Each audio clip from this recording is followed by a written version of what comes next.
Cam Martin. Starting on the mound for the Palmer Club, the right-handed pitcher, John Wernley. And Palmer Club is led by their manager, J.P. Songen. And now the starting lineup for your Lexington Blue Sox. The Blue Sox enter with a record of 6-5 in the Intercity League. Leading off, the second baseman, number 46, David Vanderzowen. Batting second, starting in right field, number 9, Jake McElroy. Batting third, the third baseman, number 17, Eric Ramirez. Batting cleanup, starting at DH, number 25, Julian Alvarez. Batting fifth, getting the start in center field, number 33, Nick Anderson. Batting sixth, the left fielder, number 47, Will Norris. Batting seventh, starting at shortstop, number 2, Luis Atiles. Batting eighth, the extra hitter, number 22, Dom Gabardi. Batting ninth and starting at first base, number 19, Luke Ward. Batting 10th and catching for the Blue Sox, number 7, Matt Dushney. And on the mound for the Blue Sox tonight, the right-handed pitcher, number 27, Matt Draper. Fans, we welcome you to Town Center Field, and we ask that you enjoy the game tonight under all tenets of good sportsmanship. Remember, we defer to the umpiring crew on any decisions in regards to ejections from the ballpark, and their decision is final.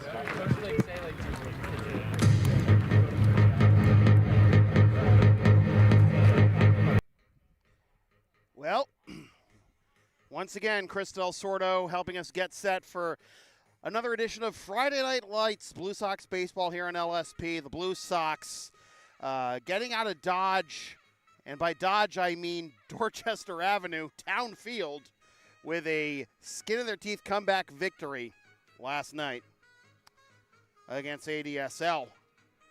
The Park League, now another Park League foe for the Blue Sox, so they host the Palmer Club. And the Blue Sox entering play at 6-5 and 6th on breakers in the ICL, although if you'll take a look at the standings, they are percentage points better than the Expos. It's just a matter of match points at this point, but tied with the Bulldogs, but the Bulldogs still have won the only meeting thus far against the Blue Sox, putting them ahead for now. But we'll see if the Blue Sox can keep this mini hot streak going, looking to win their 4th of their last 5 games, with the game against ADSL being, of course, against the EI Braves being the aberration in that one. 2-2 against the Park League so far are the Blue Sox, but it's just a lot of, ups and downs. They've continued, even with the first time that the Blue Sox had won back-to-back games this year, last week, thanks to another come-from-behind victory, that one against the Brighton Black Sox. And Palmer coming into play, 4-11. Ahead of Mass Envelope, Grossman Marketing on breakers. Game back in the loss column of the Boston A's. We'll put the hurt on the Blue Sox.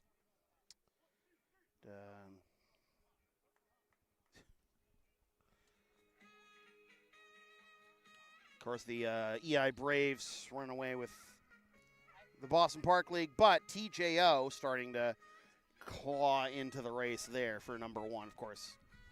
Postseason still after that. Well, enough rambling here. Hi, y'all. Happy Friday. Sam Field here with you. Chris Del Sordo is on the PA. Katrina Good is on moral support. And we'll see if Blue Sox can make it. Back-to-back wins for the second time this season. See if they can make it for their last 5. And see if they can get a win in their last home game before the 4th of July break. Next week, they're on the road. They're going to be in Boston. The 30th and 2nd. I just got to double check schedule real quick. That'll be Monday. They'll be at the Boston Padres at Cleveland Circle. Hey, Ed Neal, how you doing? And then Mass Envelope at Fountain Field in Roslindale on Wednesday, July 2nd. And then whole week off before they're back here at center field to host the Brighton Braves of the Hockey League. Matt Draper's going to get the start tonight for the Blue Sox on the mound. His 5th appearance of the season, and looking to make it 3-1 on the year. He has a 2 ERA in 14 innings and 4 appearances.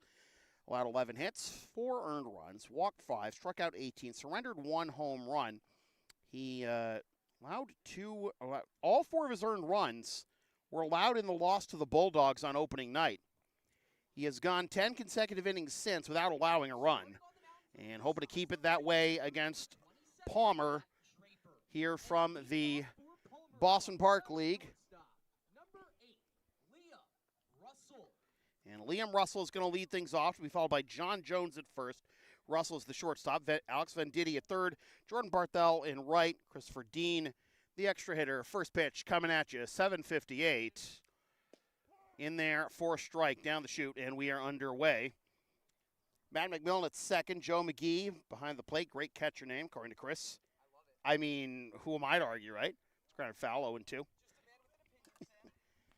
And an objectively correct one at that. Anthony Ferrer is a DH. Sean Corson is in the left, and Cam Martin is in center to round out the 10-man batting order for Palmer. Draper head 0-2, and misses up and away, 1-2.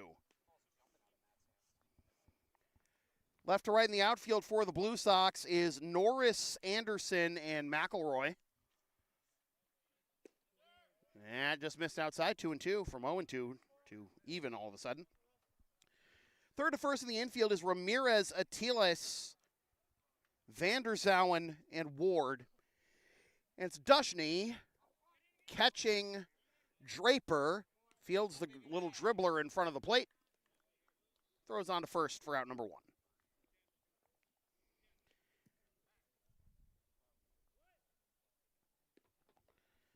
Russell grounds out 2-3 to begin the ball game. The first baseman, John Jones. And here is John Jones, first baseman for Palmer. So doing a little cleanup, I guess, after that last AB. Jones in 6 games, a .313 average, a .764 OPS, 1 RBI, 1 double out of his 5 hits. That is on the outside edge, 4 strike.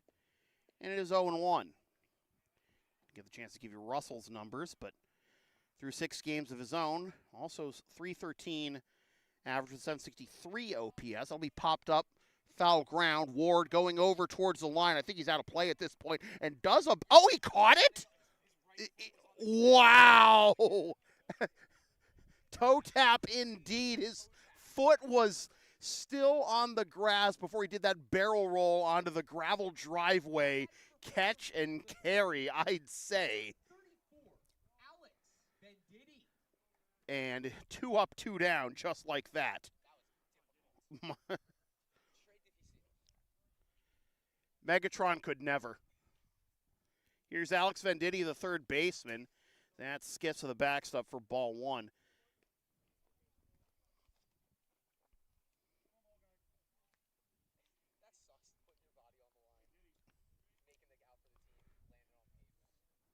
Oof. Popped up. Foul ground. Out of play. 1-1. Venditti, 259, 355, 407 is his slash line with 1 double, 1 homer, and 5 ribbies. Oh, boy. After taking a chunk out of Dush first. So, Alex Wojcik coming out to have a quick word with his backstop brethren there. Make sure he's all right. Mark Leary in tow just in case we had to do the concussion protocol or whatever. But looks like we're, he's good to go. He's a hockey player.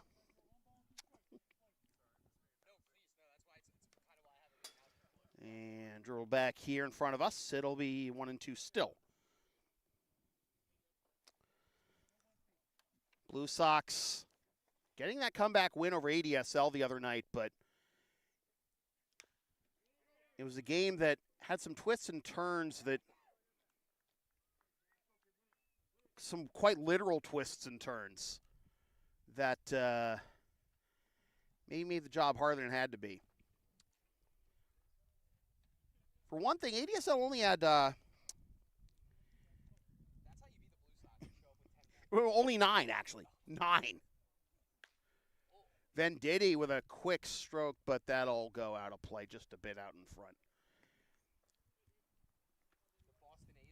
Yeah, exactly. The Blue Sox are 2-1 against teams that only rostered 9 guys for the game. Great, right? My God. 1-2 still. We'll get to that in a moment. Because first, oh, nope, never mind. That is too far inside, 2-2. Putting mouth on it. The 6-run, ADSL had 6 runs in 1 inning, and 3 of them came on, well, there's the strike 3 call. And that'll do it for the top of the first as Draper gets the visitors in order. On the first coming up, no score.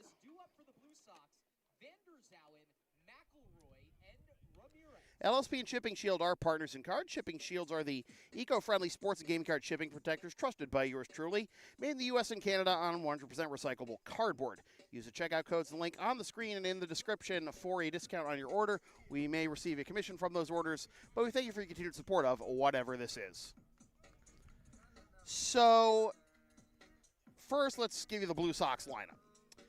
David Vanderzauwen at second, Jake McElroy in right, Eric Ramirez at third, Julian Alvarez the DH, Nick Anderson is in center, Will Norris is in left, Luis Atiles at short, Dom Gabardi the extra hitter, Luke Ward at first, and Max Stushny behind the plate, and of course Draper on the mound. I'll up the iris on the camera in just a moment, folks. But first, here are the numbers on the year so far for the Palmer starter, John Wernley. This is his 6th appearance of the year. He is 0-3.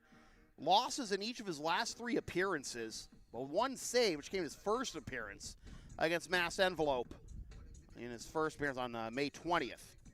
Coming off a loss in 6 innings against the Melrose Americans on June 18th. He allowed 6 hits, 4 runs, 3 of which were earned, walked 3, struck out 4. So he's 0-3 with 1 save and a 4.44 ERA. In 17 third innings, allowed 26 hits, 18 runs, 11 of which are earned, walked 7, struck out 16, hit 1 batter, and thrown 3 wild pitches.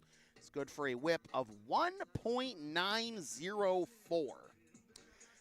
But among the many twists and turns and spooks and haunts from that win over ADSL for the Blue Sox is that 3 of the 6 runs at ADSL scored in 1 inning came on a triple to left, and Nick Anderson went to go field that triple, and there's a hill that stretches from basically left to into center field at Town Field that would make the Astros and Tal's Hill weep. And glad Nick isn't more seriously hurt, given the description that Bruce gave me of the play from last night.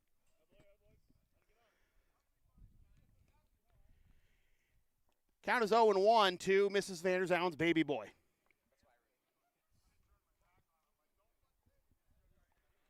Vanderzauwen, McElroy, and Ramirez. And that'll be on the outside corner for strike 2, 0-2. These were the 3 guys who led off that comeback in the top of the 7th, the top 3 hitters in the order. When Vanderzauwen walked, McElroy hit a double, then Ramirez tied the game with a 2-run single, then came home on a sac fly by Anderson. And there's some 2-strike hitting. Leadoff man aboard for the Blue Sox, and we all know how crucial getting the leadoff man can be, especially for the Blue Sox, especially this season. How many times have we seen games really been decided this year for the Blue Sox, depending on how often they got the leadoff man in an inning on base? Well, J.P. Songen, the manager of the Palmer Club, who's intimately familiar with the Blue Sox from his time with the then Reading Bulldogs, will try to solve that problem here. 1-0 is the count to Jake McElroy, the right fielder, with Vanderzauwen getting his lead off of first after the two-strike leadoff single. And McElroy skies this one to left center. Maybe a late break by both outfielders there, and everyone's going to be safe. Base hit, a little bloop shot for McElroy in his first and second to begin the night for the Blue Sox offense. The third baseman, number 25, Eric Ramirez. Line drive in the box score. So here is Eric Ramirez. Again, drove in the two guys who are on base right now with the tying runs for the Blue Sox. He scored the game-winning run with Ramirez scoring on a sac fly by Anderson. And Ramirez is granted time just as Wernley was delivering the pitch. I mean, never underestimate the value of that kind of courtesy.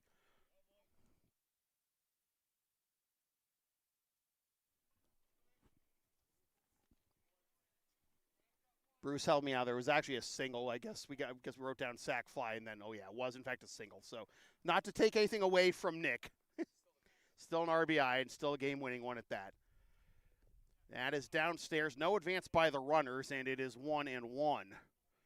Ramirez entering play, slashing 481, 481, 667, 5 doubles, 8 ribbies. I don't know, Chad, is it good? Speaking of which, I haven't posted the poll yet. I am well.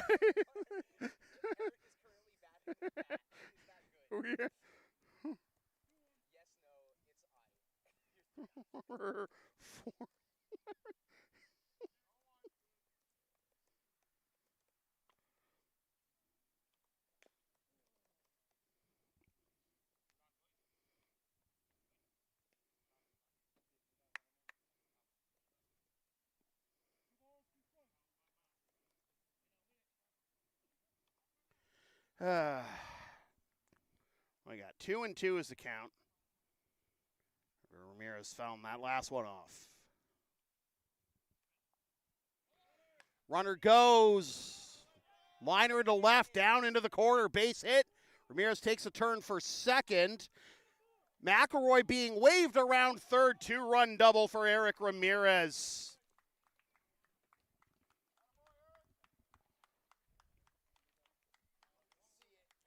Chad, is that good?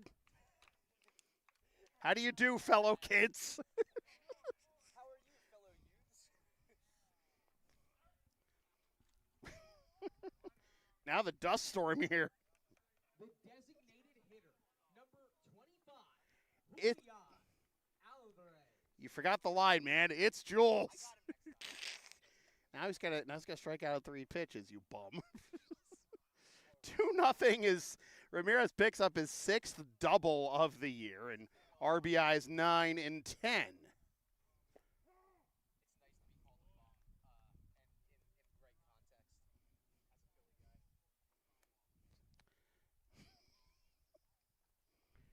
Alvarez, 500, 500, 813 is his slugging percentage, slash line. I'm just, a long bobble there at third, and that's just going to allow Jules to reach before Venditti decides to eat it. Now batting the center fielder, number 33, Nick Anderson. Ramirez was absolutely ready to make a beeline for third, too, if Venditti did try to fire across the diamond. But still nobody out here, a 2-0 ball game. And here's Nick Anderson. On the outside corner for a strike one.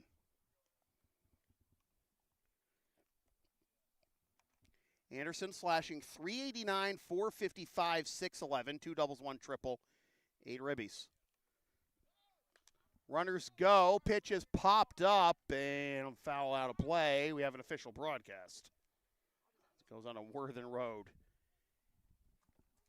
Why are we rooting for this? People's cars again here. It's like, is it though? What if it's your car next time? Yeah, anyways. 0-2.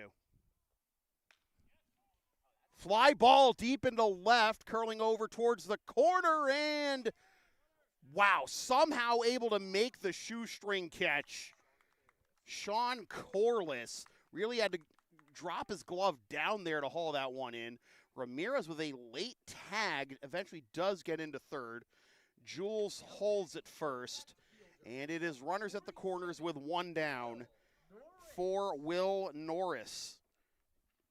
On that ball is going to travel a lot further off the bat than it did, but then took a slice towards the left field line to ensure it would stay in play. Obviously a tall task to hit it out the other way, no matter which side of the bat you swing.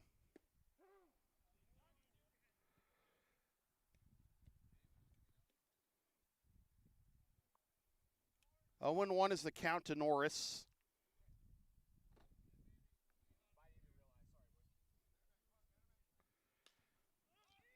Another fly ball. Corliss with a late break back and then in. Comes in, makes the catch. Ramirez, head first slide. And then Alvarez tried to sneak in the back door, and they got him for out number 3. But the sac fly brings home Ramirez for Norris. And it is 3-0 Blue Sox after 1. We are headed to the top of the second. The Lexington Blue Sox 3, Palmer Club 0. Due up for Palmer Club in the second, Bartel, Dean, and McMillan. Advertising opportunities are available on LSP. Sponsor our content for as little as $25 a spot, whether you want to promote a business, product, or event, or send a message of support to a player, team, or coach. Email yours truly for all the deets.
As Matt Draper gets set for the top of the second.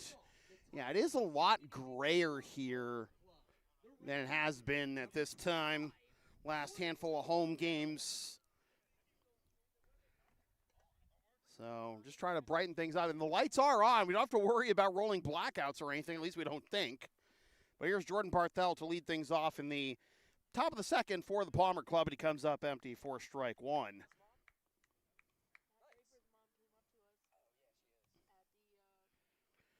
3-0 is our score after 1 complete, with David Vanderzauwen, Jake McElroy, and Eric Ramirez scoring the 3 runs. Swing and a miss. Good morning, good afternoon, and good night, Jordan Barthel. 1 up, 1 down. The extra hitter, number 55, Christopher Dean. Here's Dino, Christopher Dean. But then you have to do that for Jules. Not just it's Jules, Julian Alvarez. You got to do it's Jules. Yep. Got to give the people what they want. My God. Dean 0 for 9 his first 3 games with 2 strikeouts. He's behind 0-1 right here. Comes up empty there. It is 0-2.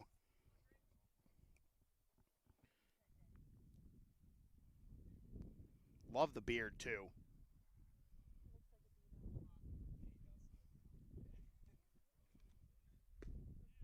On the outside corner, strike 3 called. Good morning, good afternoon, and good night, Mr. Dino. Now batting for Palmer Club, the second baseman, number 16, Matt McMillan. We'll see if Matt McMillan can fare any better than Dean or Barthel. At least by the numbers logged on the Park League website. This is McMillan's first game of the club. But, we have noticed some stats missing. Handful of the games. Handful of the games we've played against Park League opponents. Strike two. I didn't realize I almost jinxed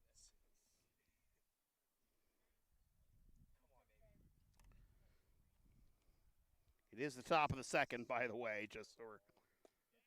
An immaculate inning for Matt Draper. For the Blue Sox in the top of the second, an immaculate inning.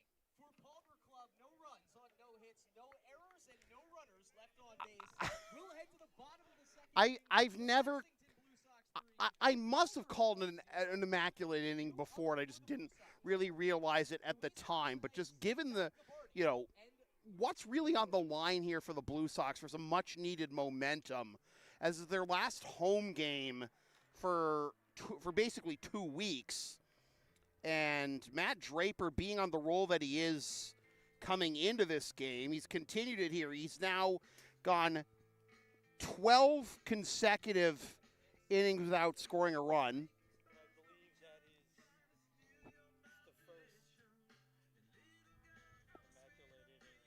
Certainly that we can remember, ever. yeah, like.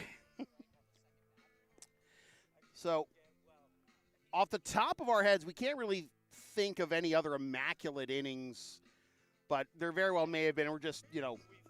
I know we've had 3 pitch innings. Mm-hmm. Is that the actual immaculate? Well, no, the real immaculate inning, as we've established, since we've had the no-pitch intentional walk long before Major League Baseball has, the real immaculate inning is we'll let the guy take his base, pick him off 3 consecutive times. Exactly. Leading off the bottom of the second, Blue Sox, the shortstop, number 2, Luis Atiles. Atiles, Gabardi, and Ward due up here in the bottom of the second. An immaculate inning for Matt Draper in the top half this second. Let's see if the Blue Sox can keep the momentum going. There is definitely a different vibe around the Blue Sox dugout here tonight, and I don't think it's just because of the performance here in the first inning and a half.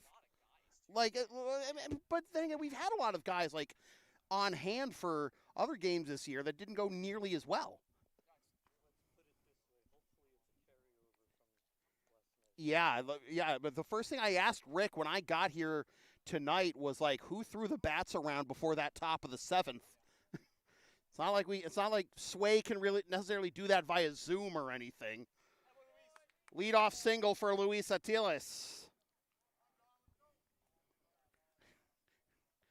I'm sure Sway would absolutely throw a bat bag from Florida onto Dot Ave if he could. So Atiles with a leadoff single, 4th hit of the game already for the Blue Sox. Yeah.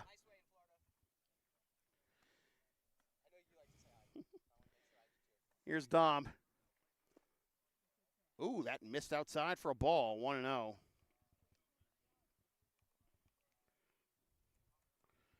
Gabardi, 2 for 6 through his first 5 games with 3 ribbies.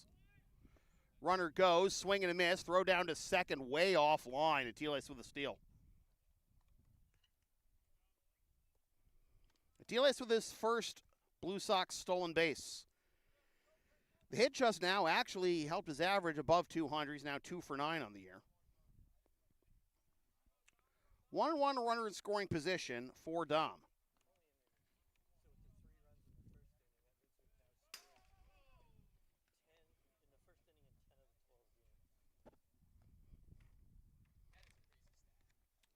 Wild pitch allows Atiles to go to third. So we've scored in the first inning in 10 of our first 12 games. Yep.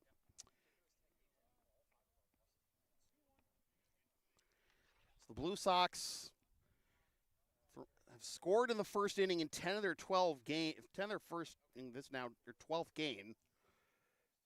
But usually you score early. bodes well for the rest of the game, but as you can tell by the standings here, hasn't necessarily been the case. A walk makes it first and third. Nobody out. Number 19, Luke Ward.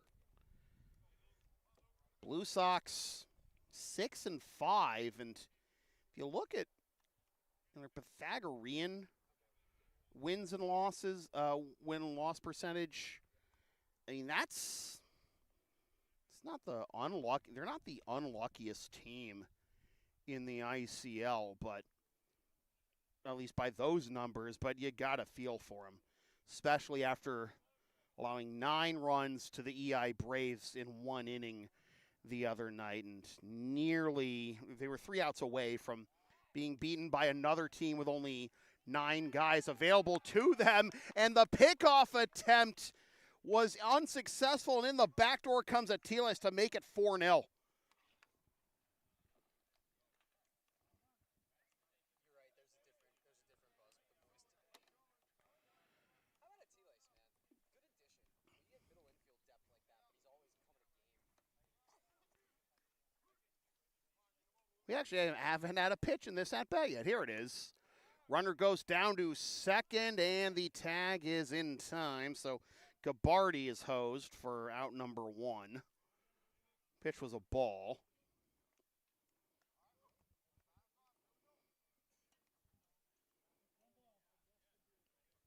So base is empty, 1 down. Atiles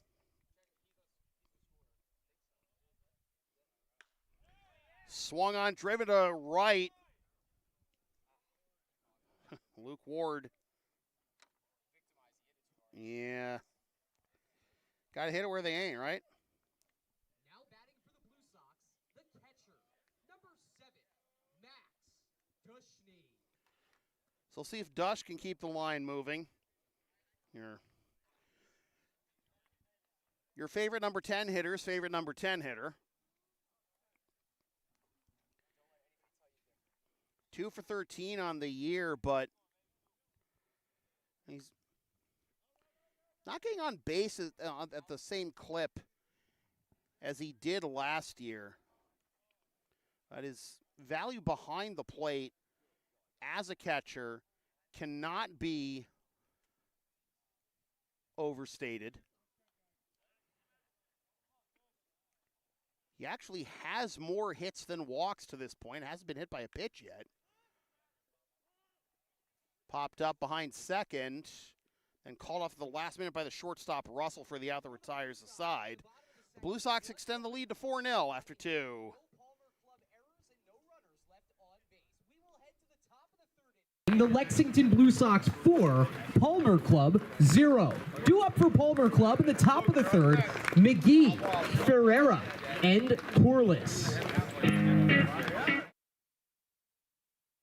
When I say LSP has something for everyone since 2011, I by God mean it. Sports, live events, pet sitting, walking, tech help, errands, and a whole lot more. Find our Thumbtack page or Linktree LSP37 so we can proceed to give you what you need.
We'll go the top of the 3rd with the Blue Sox leading 4-0 over the Palmer Club.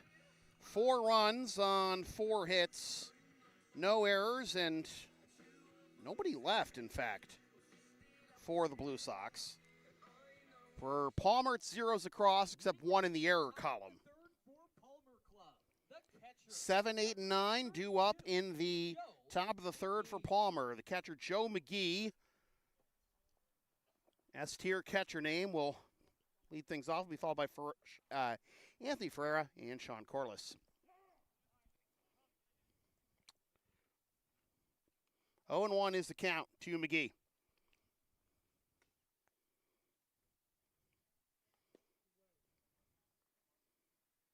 One and one. Nope.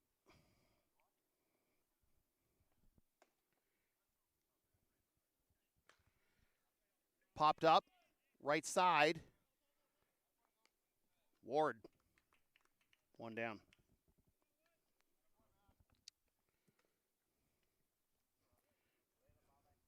The designated hitter, number 1, Anthony Ferreira. Here's Anthony Ferreira, the designated hitter.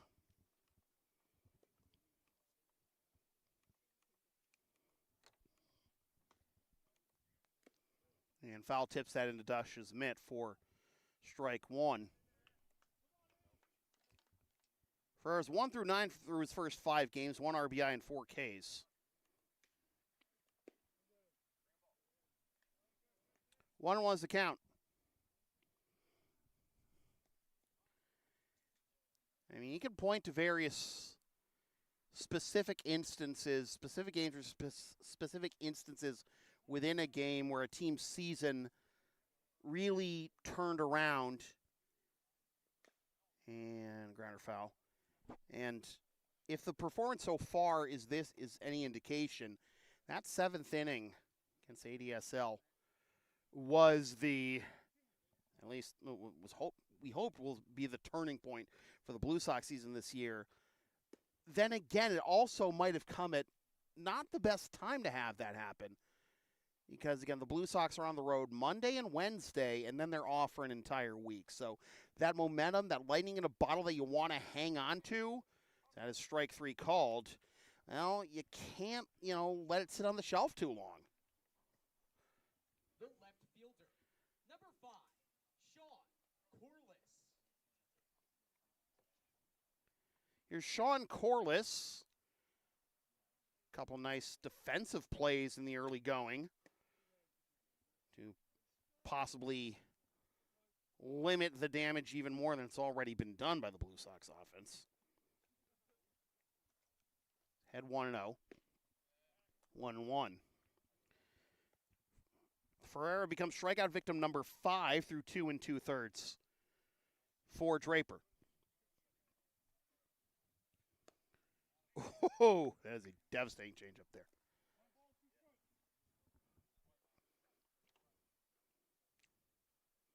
One and two.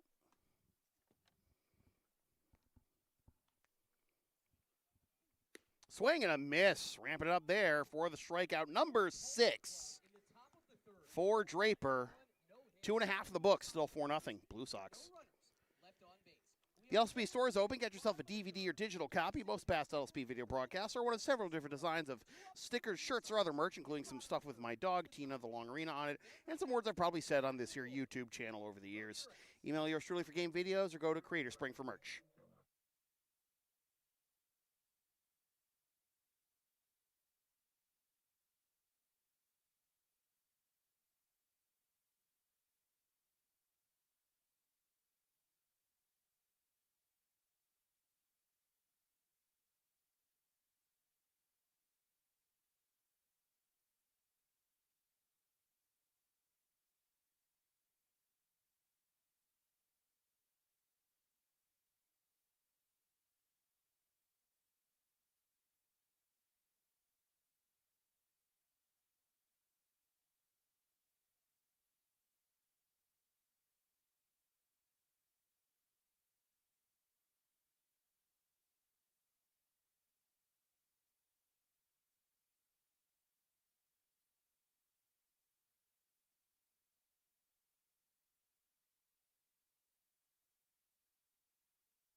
As we go to the bottom of the third, rather. For the Blue Sox, second baseman, number 46, David Vanderzowen. Vanderzowen, McElroy, and Ramirez, the three names you love to hear coming to bat when you want some runs.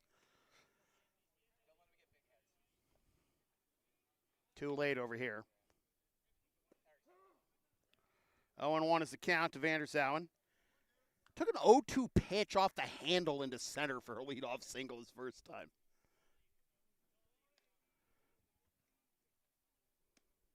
1-1.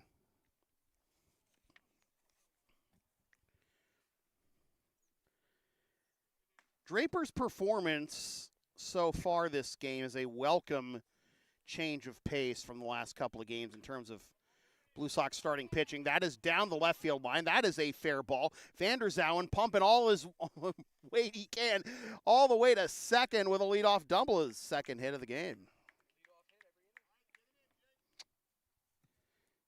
The right fielder, number 9, Jake McElroy. So the Blue Sox are now 3 for 3 and getting the leadoff man on. And here's McElroy, singles last time up. So far, it's been 9 up, 9 down for Draper with 6 strikeouts. Last 2 games for Blue Sox starters combined.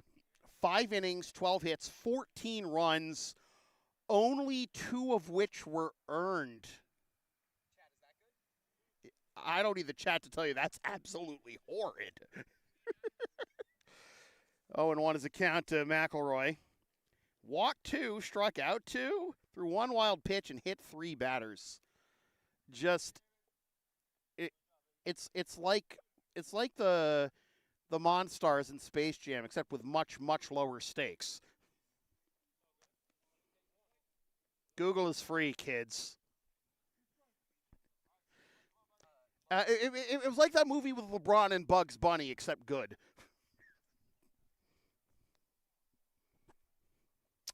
0-2 is the count to McElroy. Wonder if he'll another piece of 2-strike artwork here. I'll go into left center field, chase left field back all the way to the wall, and that is gone! Jake McElroy is first home run of the year for the Blue Sox. You got the Bruins goal horn there, right? Well, that's okay. You gotta have Zombie Nation, man. Whew. Bruce and I were just talking before the game about a home run Josh Klimkowitz hit many moons ago here at center field. That was actually still climbing when it hit off a light tower, and that might not have gotten nearly as far as Josh's home run would have, but when you hit it into the left center gap here, you know you got all of it. That was a perfect barrel. Like, it just, and backspin. Couldn't swear it up better. So McElroy's now 2 for 2. A home run.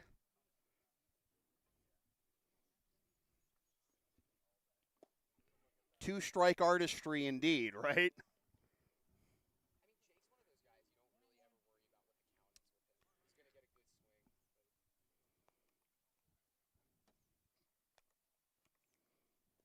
That bounce to the plate and goes all the way to the backstop. Read the top line. Ramirez with a 2-run double his first time up. For McElroy, that's his first home run of the year, and RBIs 5 and 6, and his 4th extra base hit out of a total of 9 hits. Oh! It's a foul ball. It was our first, the Blue Sox first home run at home this season, is what he said,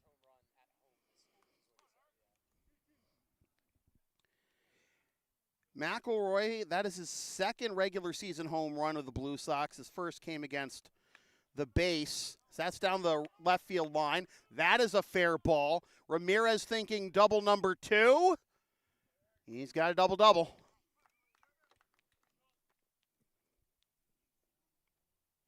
Now batting for the Blue Sox, the designated hitter, number 25, it's Jules. He doesn't even. That's what it says on his birth certificate now. It's Jules.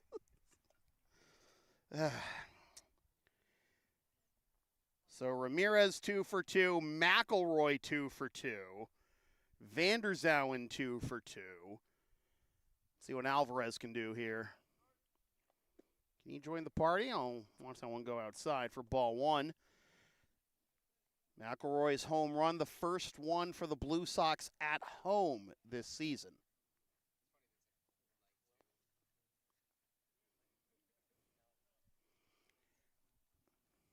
Swing and a miss. 1-1.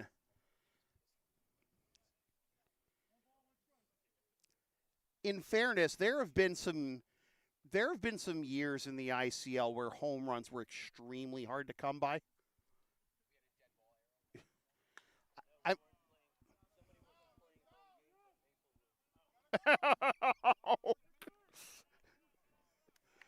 Jules with an RBI single, tack on the extra point.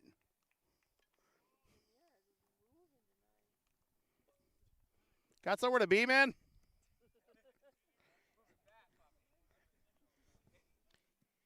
He's got a date. Now batting the center fielder, number 33, Nick Anderson. Still nobody out here in the bottom of the third.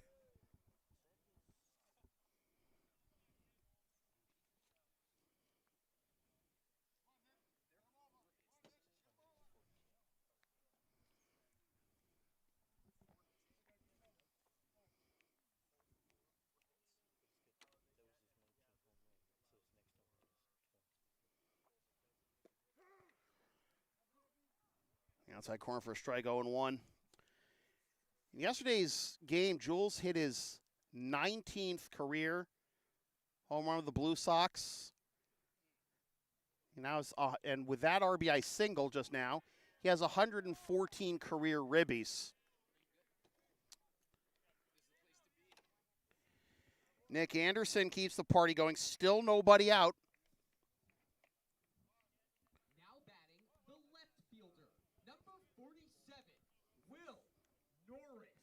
Here's Will Norris, had a sac fly his first time up.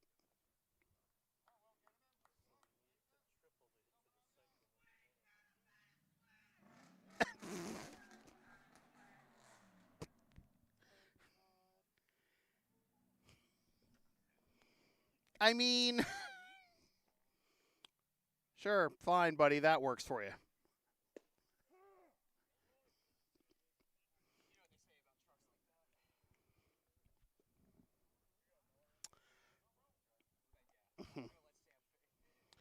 I'm not that stupid. I'm stupid, but I'm not that stupid.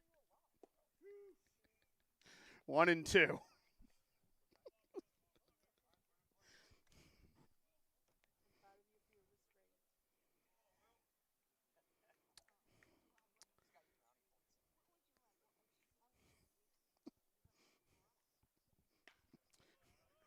I don't know, maybe a brownie sounds pretty good to get through another one of these nights. And not that kind either.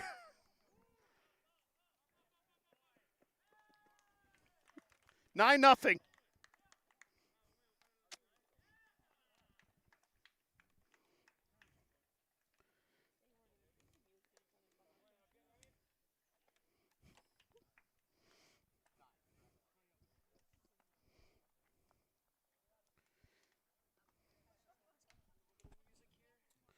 Well, looks like JP Song is going to come out and have a conference. Question is, pitching change? It looks like only just now did Palmer start getting someone loose in the bullpen. So this is gonna really just a buy time visit, imagine, as far as Palmer is concerned.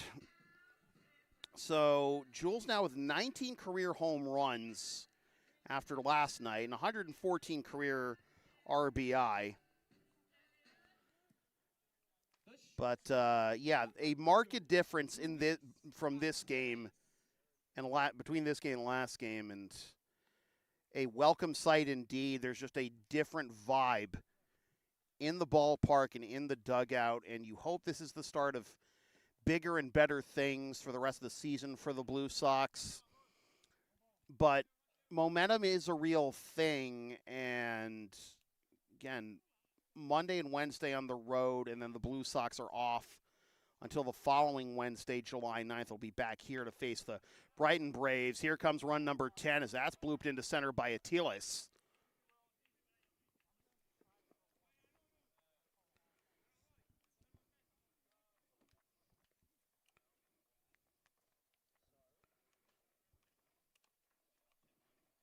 Now batting the extra hitter, number 22, Dom Gabbardi. It's the most consecutive hits we've had in an inning. 7 straight hits.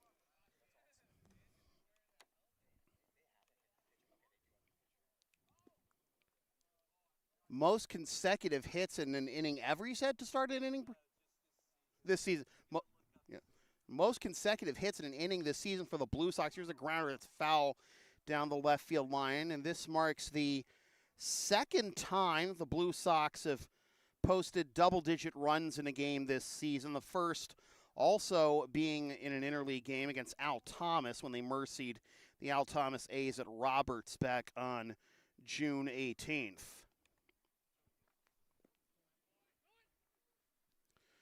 Oh, some indecision on the back pick, and into second safely is Atiles. 2-1 is the count. Atiles got a late jump, but the back pick at first was even later, and maybe with a better throw. Oops. With a better throw, maybe they would have gotten Atiles there, but bloop into shallow right by Gabbardi, and that's going to get down, and then it's going to get past the right fielder. Atiles is going to be waved home. Gabbardi will stop at second. 11-0.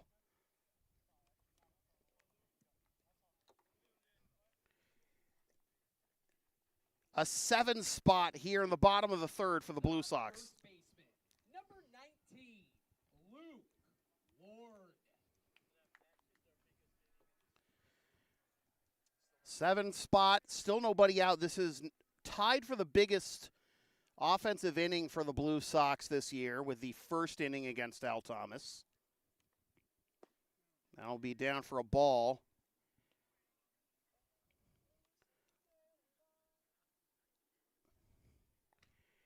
And other than the Al Thomas game,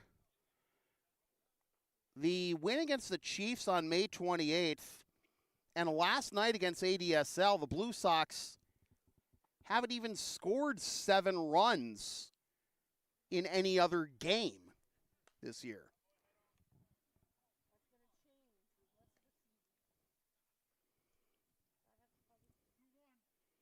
Manifesting it over there, Katrina. Manifesting some more wins. 2-1 is a count. And misses high for a ball. 3-1. Luke Ward. Tough luck out his first time up.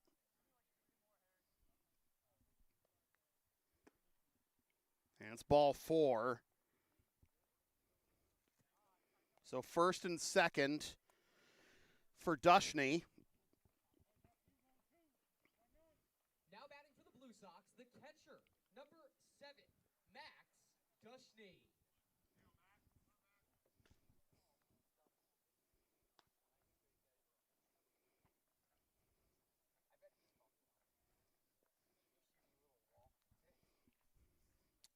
Gabbardi at second, Ward at first for Dush. Trying to get on base for the first time. And takes downstairs for a ball. I forgot what games like this felt like. Everything's been like so atrocious or just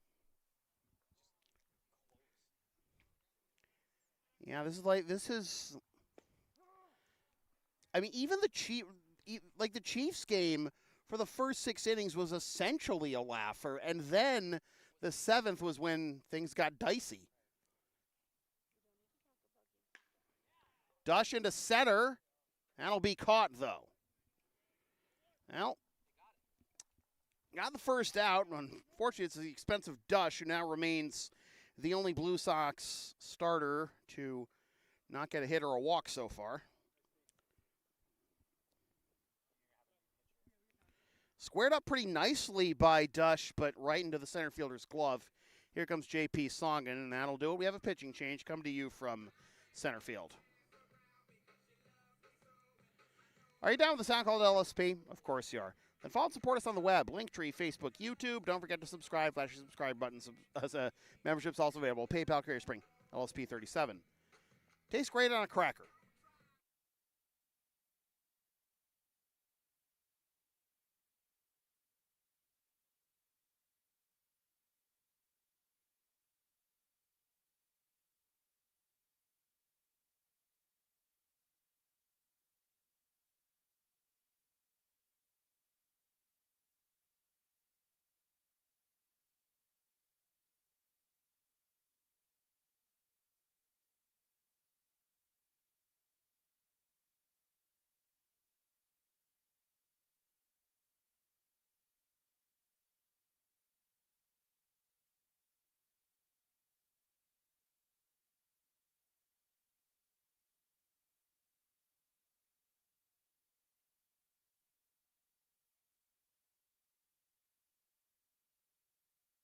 Club. Now pitching the left-hander, number 17, TJ Dimitru.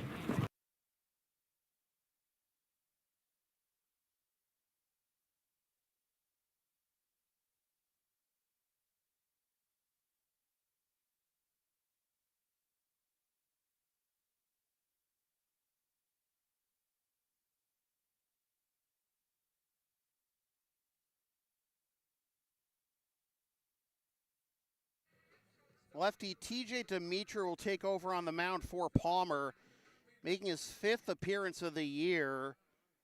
0-1 with a 1.40 ERA in 15 innings. He's allowed 13 hits, 6 runs, 3 of which are earned. Walked 1, struck out 12, hit 1 batter and thrown 1 wild pitch. Last pitched on June 19th against TJO. Took the L in 5 innings, allowing 5 hits, 3 runs, only 1 of which was earned, with no walks and 2 Ks. So after John Worley goes only the first 2 1/3, allows 11 runs, and is still responsible for the 2 runners on base, Gabarty and Ward. It'll be Dimitru to try and get Palmer out of this bottom half. Well, David Vanderzaan, who got this party started in the first and the third, comes back to bat for the 3rd time. He is 2 for 2.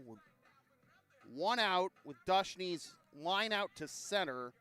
The only batter retired. The first 10 men all reached. The second baseman, number 46, David Vanderzaan. 9 consecutive hits. 8 consecutive hits, and then Ward's walk. And Dushne flew out to center for the first out of this inning. So now here's Vanderzaan, a single, double, and 2 runs to this point. And he takes up and away for ball 1.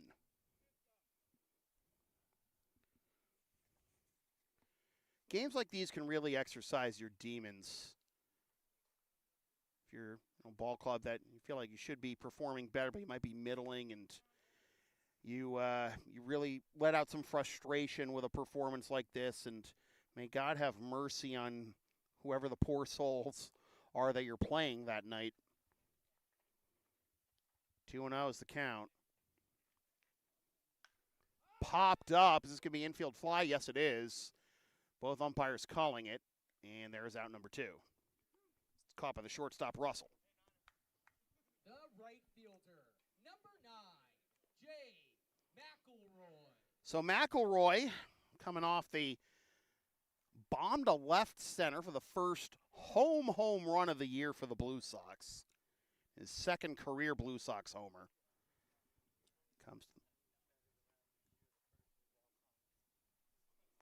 So many parallels to the Al Thomas game, as Bruce was letting us know. This is only the second time the Blue Sox have batted around all year.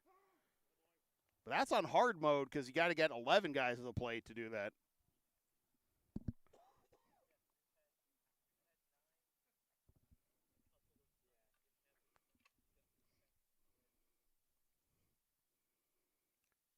Oh and 1 is the count. After Vanderzaan was retired for the first time. Nice curveball there. 0 and 2.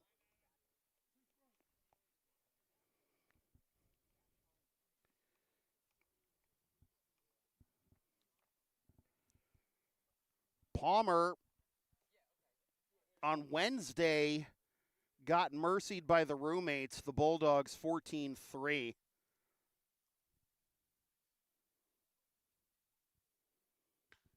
That's driven into center field, but that is going to hang up and stay in the ballpark and be caught a little plie by the center fielder Cam Martin for out number 3. 7 runs, 8 hits for the Blue Sox. They bat around for the second time this year. First time, again, being in that blowout of Al Thomas, and whatever it takes, right, to get the team back on track. 11-0 after 3 complete. LSP and Shipping Shield are partners in card. Shipping Shields are the eco-friendly sports and gaming card shipping protectors trusted by yours truly. Made in the U.S. and Canada on 100% recyclable cardboard. Use the checkout codes and the link on the screen or in the description for a discount on your order. We may receive a commission from those orders, but we thank you for your continued support of whatever this is.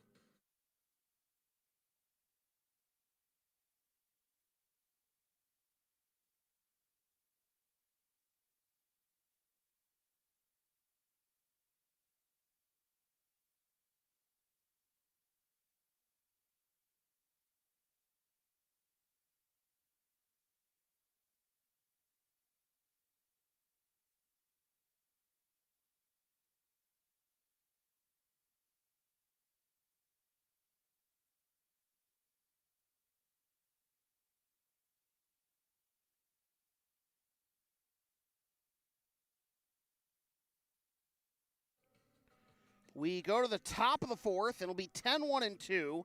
Due up for Palmer, Cam Martin, Liam Russell, and John Jones. Martin with a leaping catch to record the final out of the bottom of the 3rd.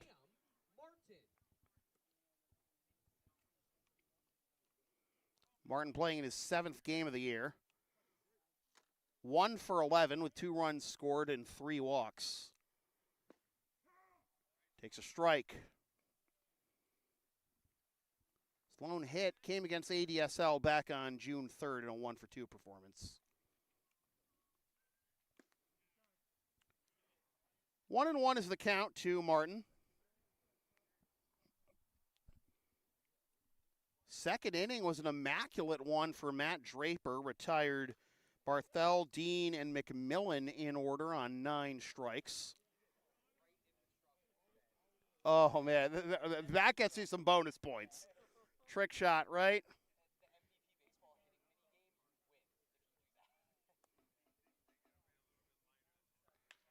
Lined, caught for out number 1, Vanderzaan.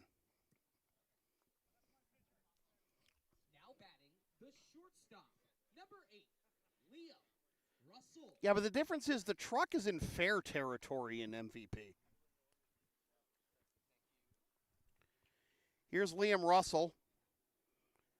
Led off the ball game by dribbling one in front of the plate that Dushney picked up and fired onto first.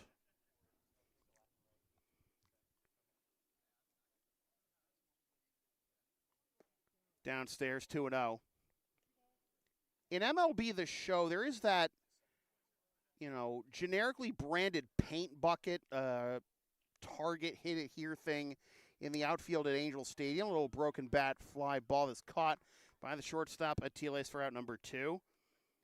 And it has the, the hit it here, win $1 million thing or whatever it is at Angel Stadium. I remember somebody on the MLB The Show subreddit showing a clip of them hitting a home run into that bucket, basically, and saying, hey, San Diego studio, when do I get my million, you know? Alas, only time I've ever been able to win $1 million playing a baseball video game was when 2K did that promotion for a couple of years.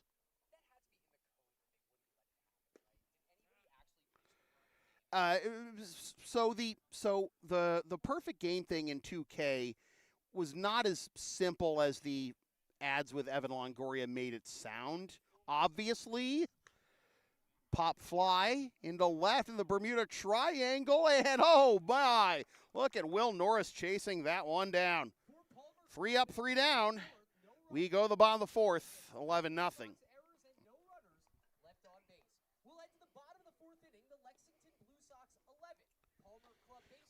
I'm going to leave it here just to finish a thought about that I'm sure. Going to leave it here for a moment just to finish a thought about, you know, that 2K contest that I'm sure Chris will find amusing.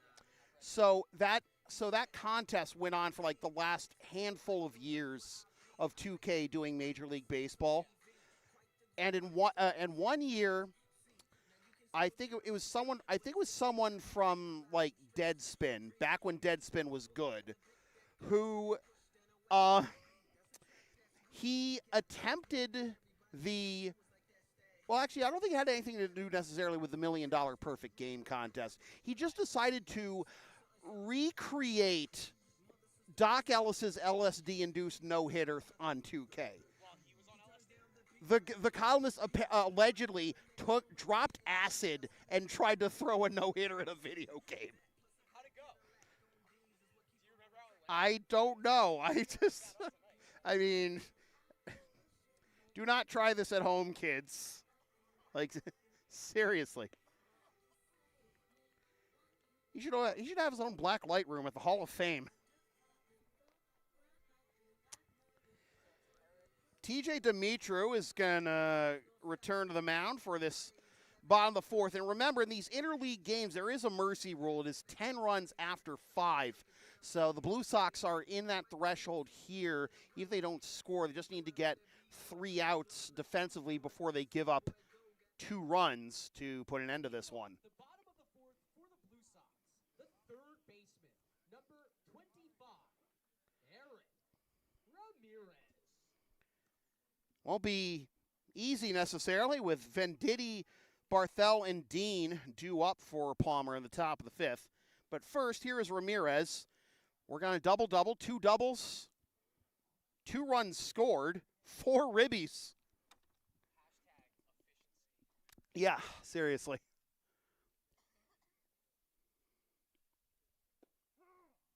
Inside corner for strike 1.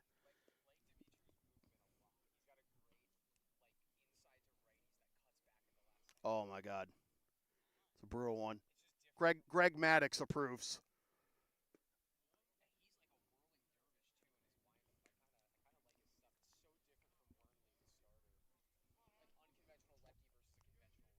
Mm-hmm.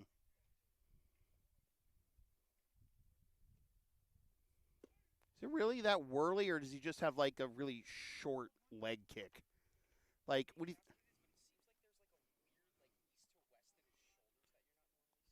Yeah, I guess. Like I've never seen a leg kick that low from a pitcher. That one is foul though. It is 2-2. I mean, greatest leg kick of all time from a pitcher, obviously Bronson Arroyo. When Orlando Hernandez broke onto the scene with the Yankees back in, 98? El Duque. Little dribbler to third. This one picked up in time for out number 1. Great job by Venditti knowing what happened. Last time he was challenged defensively with Jules grounding one over there, able to scoop that one up cleanly and fire onto first. And Ramirez is no slouch on the base paths, but he is retired for out number 1. Here is Brian Acosta 2 pinch hit for Jules. Acosta hit a home run in the Mercy victory over Al Thomas. Here he is getting a pinch hit appearance for Jules, who ends up going 1 for 2 with a single, a run scored, and a ribby. Swing and a miss, 1-1. Where was I? Where was I with before? Yeah, so when he broke onto the scene, his big leg kick where he's almost like putting his head underneath his knee, as that's popped up to short and caught by Russell for out number 2.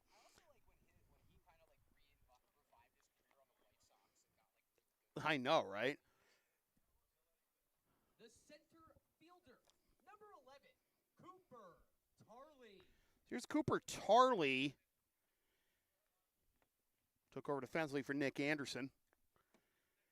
The New Yorker published a cartoon, as El Duque was, lighting the league up, where he was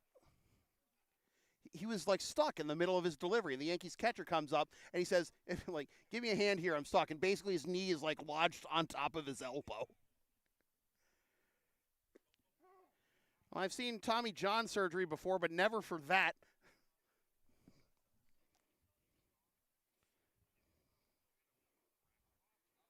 That's a very different operation. That motion indicates, Chris. 2-1. You guys can't see what I'm talking about. It's probably better that you don't. That'll sneak inside the line for a fair ball all the way to the wall. Tarley on to second with a 2-out double.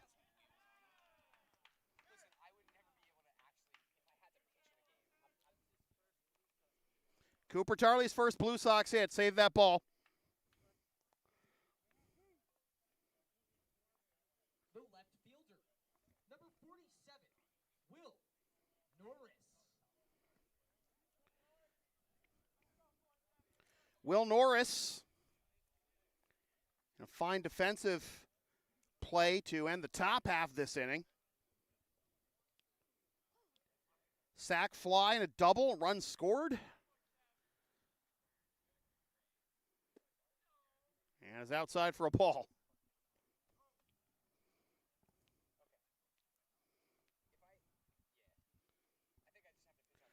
Look, I don't want you getting hurt, man. I don't want you, tearing an ACL while you're trying to do public address announcing.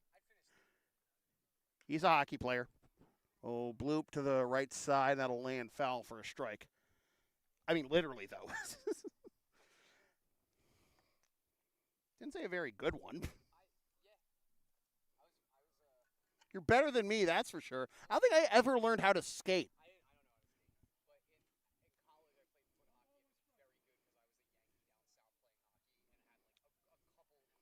Tennessee State's about to have a hockey team.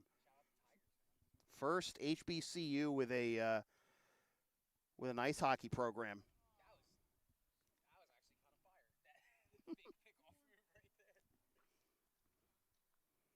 there. 2-1 is the count.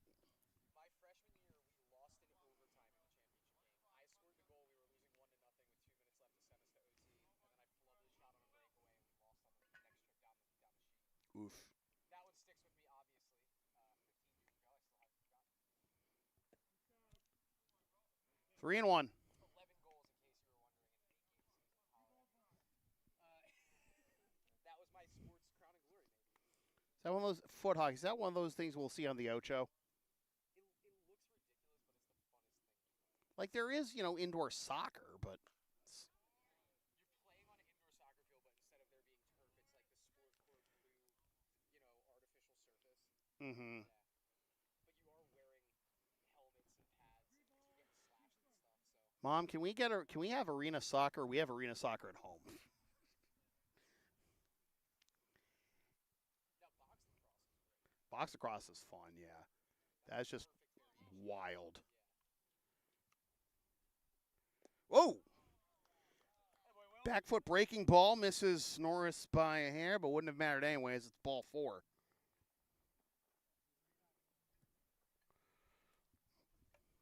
pinch hitter. Entering the game in the shortstop spot, number 8, V. Desai.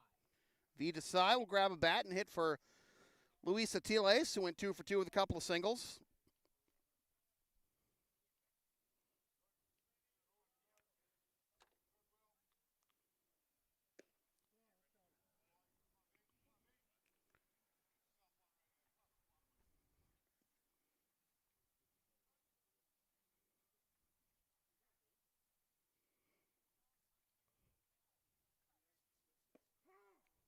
One and one is the count.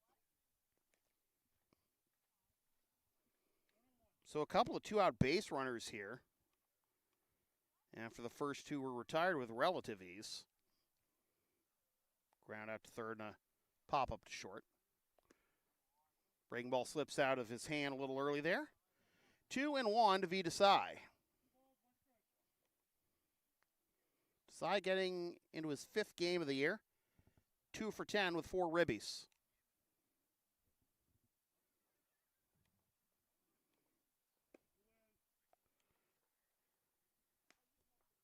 He has an RBI in each of his last 2 games, does V, against the Black Sox and the EI Braves.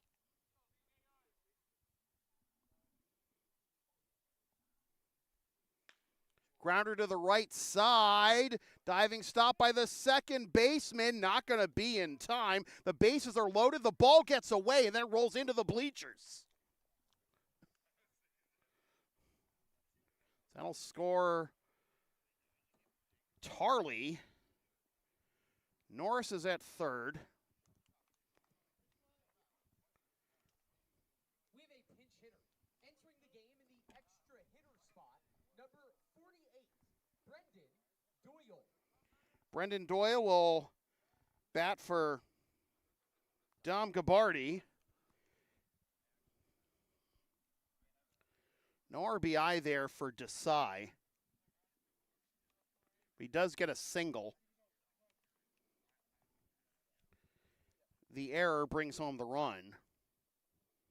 So it's second and third with 2 down for Doyle. That's on the inside corner for a strike. And it is 0-1. So Desai does pick up his 3rd hit of the year. Doyle playing his 3rd game of the season. 0 for 1 with a run scored and a strikeout.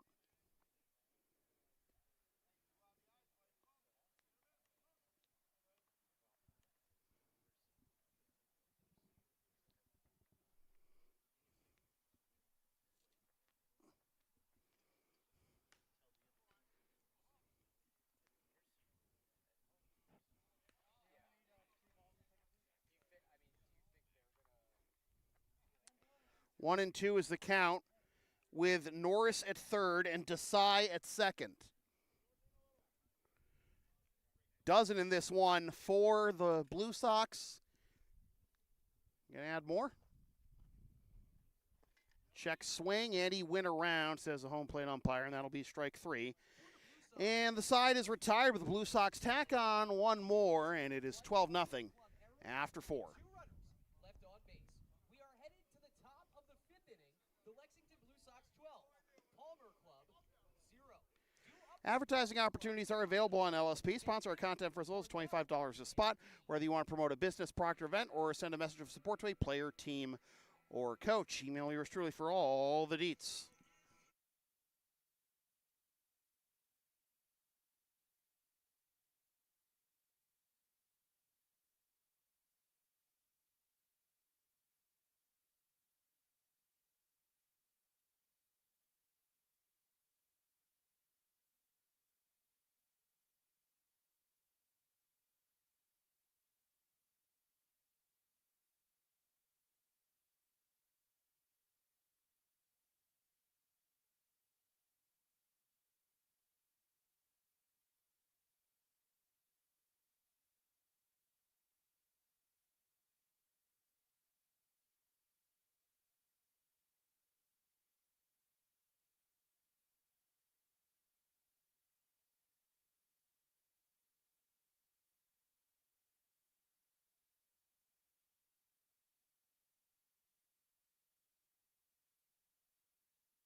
Well, we are going to go to the top of the fifth. Some more defensive changes for the Blue Sox. One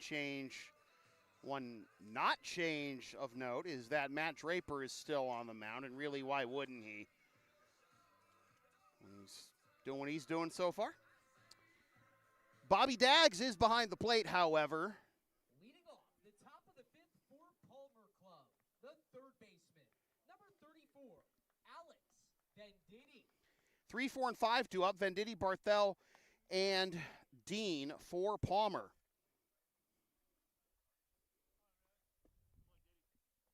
Downstairs for a ball. 1-0. Former Park League Rookie of the Year, Venditti. 0 for 1 of the strikeout looking.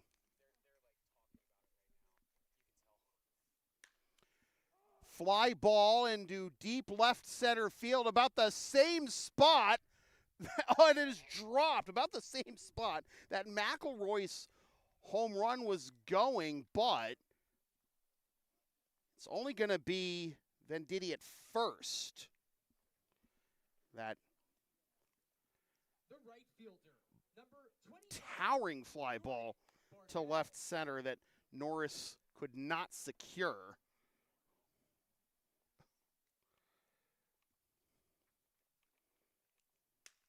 Broken back grounder, diving stop, but I believe it's a foul ball. Luke Ward just going to all lengths. Get down, Mr. President, with the shrapnel flying towards him. And after all that, now wait a little bit as we wait for Mr. Barthel to get a new twig here. 0-1 is the count.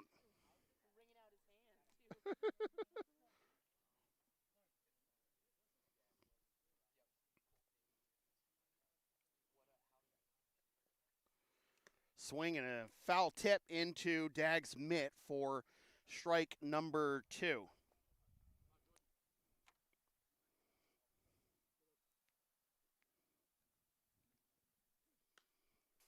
Fouled into the screen.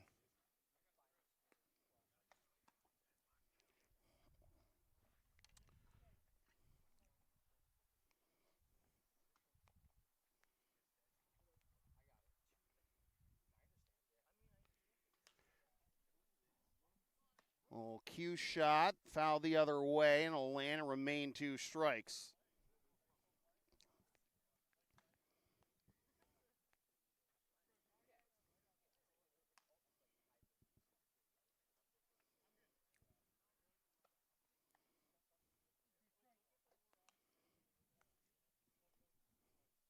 Venditti reaching to begin this inning to become the first base runner of the game for Palmer. Towering fly ball this time into right center. Looked like Tarley had a little bit of trouble with that initially, but it is out number 1.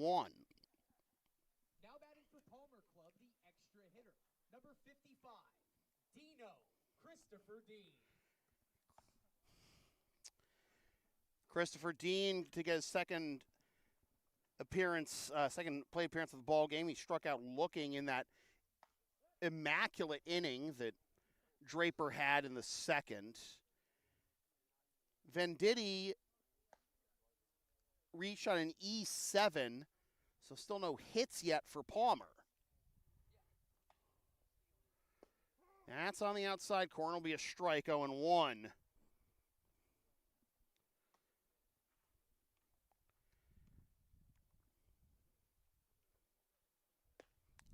Oh, and 2. Express up and away.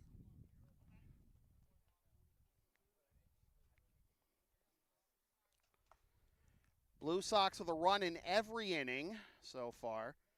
3 in the first, 7 in the second. Tied for the most in an inning in any game this year for the Blue Sox. 1 in the third and 1 in the fourth. And continuing the momentum from last night's comeback victory over ADSL.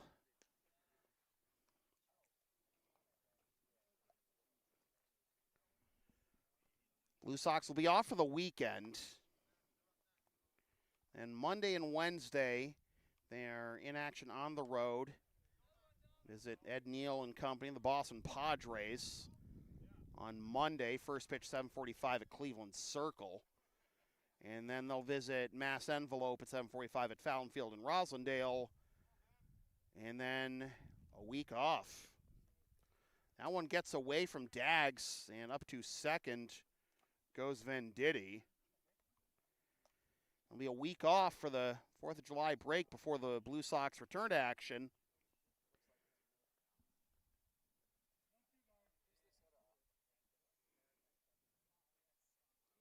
Wednesday at 8 o'clock, Wednesday the 9th at 8 o'clock. They'll host the Brighton Braves.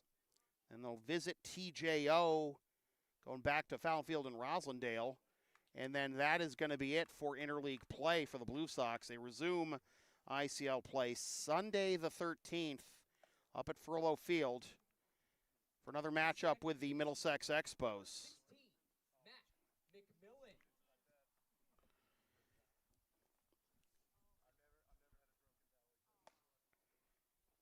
Dean goes down, and now McMillan cuts and misses.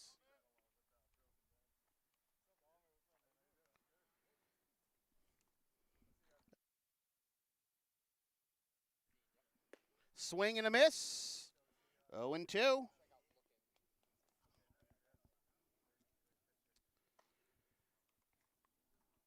McMillan takes a step out.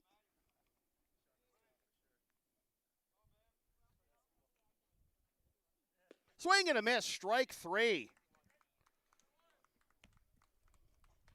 For Palmer Club in the top of the 5th inning, no runs on no hits. One Blue Sox error, one runner left on base.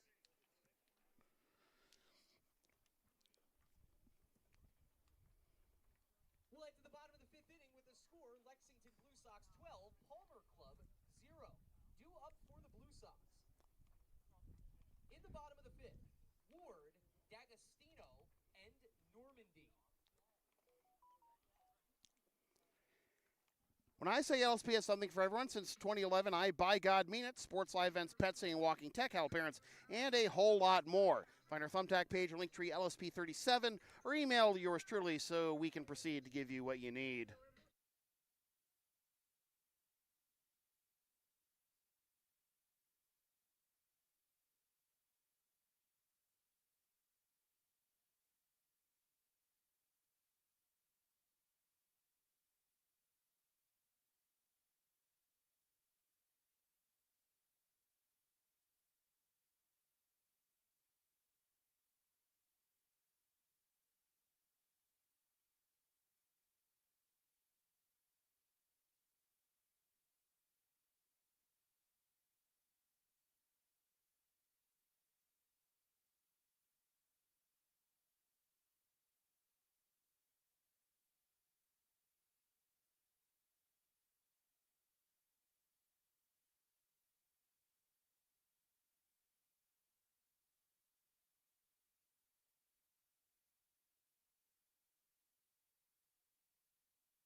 Leading off the So, top of the 5th for the Blue Sox, the first baseman, number 19. Luke Ward, Ward. whose life flashed before his eyes, that broken bat flying towards him, top half of his inning. And boy, with no regard for his own life, Luke Ward throwing himself around the field defensively. He had to walk his first time up. And it'll be Ward, Dags, and Normandy due up here in the bottom of the 5th. You are wondering why we are still playing despite the mercy rule being in effect for these interleague games with a 12-0 lead for the Blue Sox here in the fifth. Essentially, the Blue Sox and Palmer agreed to continue to play, in order to get the rest of their guys some work in. These stats in this inning and the rest of the game may not end up being logged. I don't know the final say on that, but yeah, it's a league decision in the end. But I don't know. Do you consider this new life if you are Palmer? Like, given a chance to, given the chance, that you try and claw back into this? I don't know. I don't know. I don't have that power, and I don't want to make those decisions. Here's Daggs. Bobby Daggs getting his first AB of the night after Dush went 0 for 2. And takes strike one. Palmer in black and the Blue Sox in, shockingly enough, blue, but Palmer with the 70s Phillies logo on the chest, and of course Chris being a Philly fan, not only loving that, but also loving the black and maroon combination.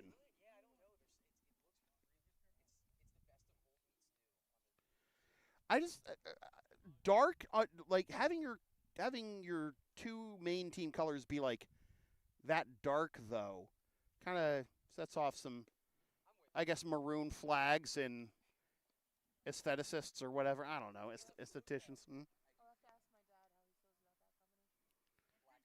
Black and maroon, like especially with the 70s Phillies logo. Yeah. Hey, Kevin, how you doing?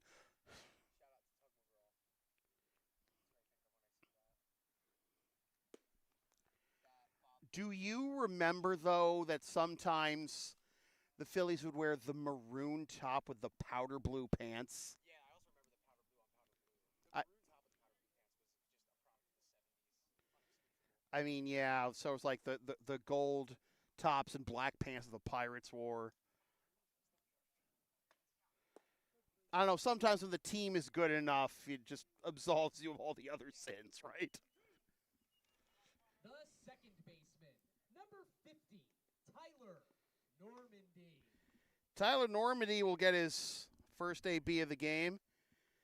Vander Zowen ends up going 2 for 3 with a couple hits and a couple of runs. And Tyler Normandy to the plate.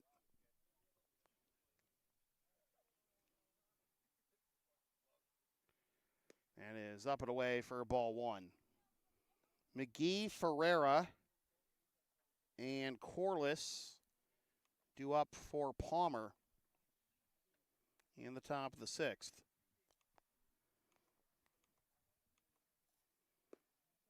Two and 0.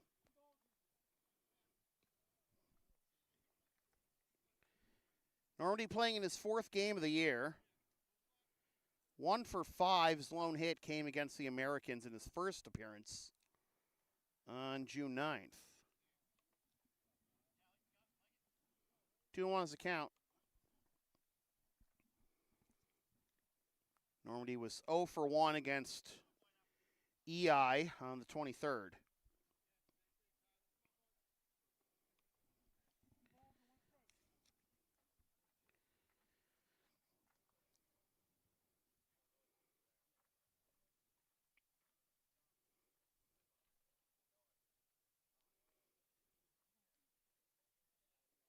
Swing and a miss, 2-2.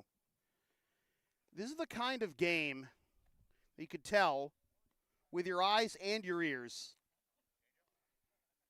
that the Blue Sox would just run through a brick wall to win this one if they had to. Luckily, they didn't have to do that, but up and in.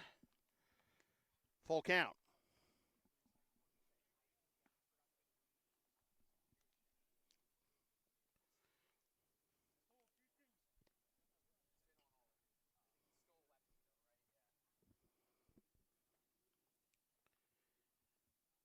Payoff, here it comes. It's down low for a ball. We keep it going. Now batting the right fielder, number 9, Jake McElroy. McElroy, 2 for 3 2-run home run in the third and gave it a good ride for the last out of the third in his third plate appearance, but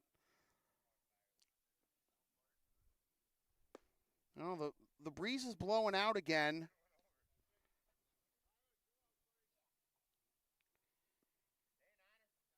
Same song, different verse maybe for Jake?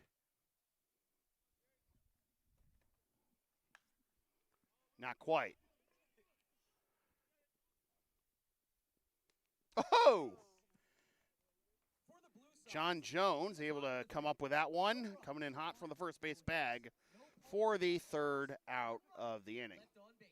We will head to the top of the sixth inning with the score, Lexington 12, Palmer Club 0. Due up for the club in the top of the sixth, McGee, Ferreira, and Corliss.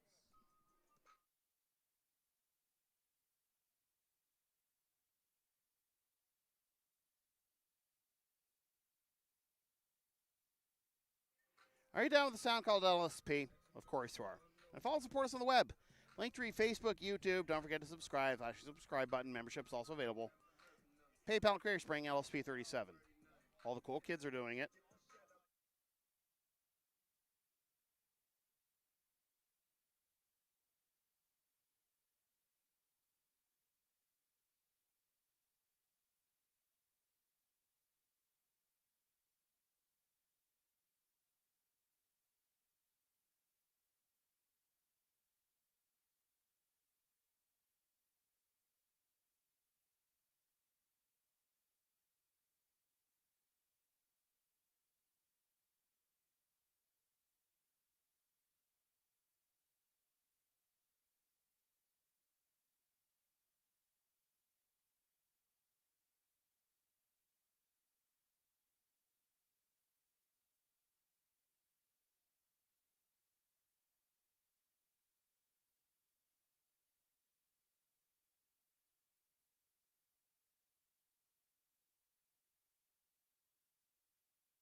Number 32, Joe McGee. McGee, Ferreira, and Corliss due up here in the top of the sixth for Palmer Club. And Matt Draper still going strong. High hop to Desai. Low throw, not in time.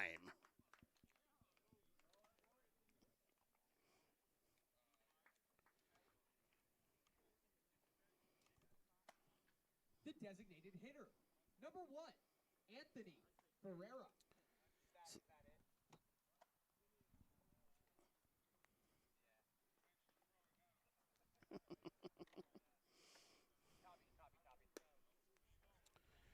Swing and a miss, 0-1. It's a hit. Oh, okay. Yep. So McGee reaches on the E6, and Ferreira even in the count 1-1. So for the second consecutive inning, Palmer's leadoff man reaches on an error. An otherwise makeable play. Pretty. The high hop might have been a little bit much there for Desai, but he got that pretty easily. It was the throw and allowed McGee to reach. Venditti's fly out, the fly that ended up being an E7 that he reached on. I mean, that looked like it was gone off the bat, and then it died a few feet in front of the track, and unfortunately for one Will Norris, nicked off his glove and landed. Foul tip.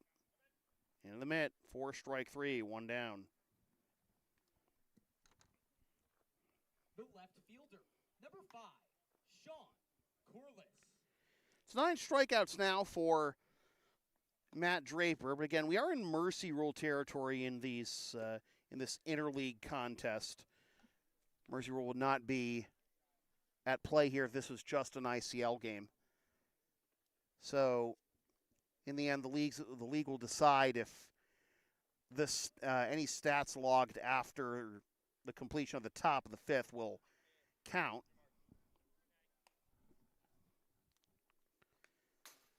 But the team's agreeing to continue to play in order to get the other guys the work that they need. And if you came here as a member of the Blue Sox looking to feed off the momentum, as that strike three called, 10 Ks now for Draper. If you came here as a member of the Blue Sox looking to feed off the momentum from the win last night, which very clearly everyone has, why wouldn't you want to get in this game?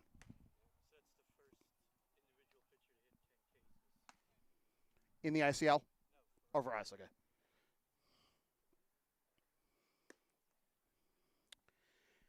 Draper becomes the first individual Blue Sox pitcher to strike out 10 in a game this season.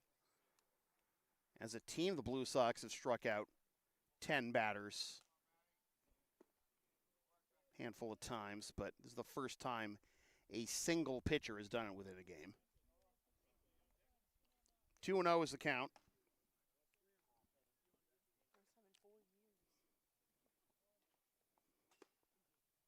3-0. First time in 4 years. I can think of someone on the roster that year who might have put up those gaudy numbers. Oh. O'Rourke. And who was the other? Pat McGowan. 3-1 is the count. Cam Martin. Swing and a miss. Full count.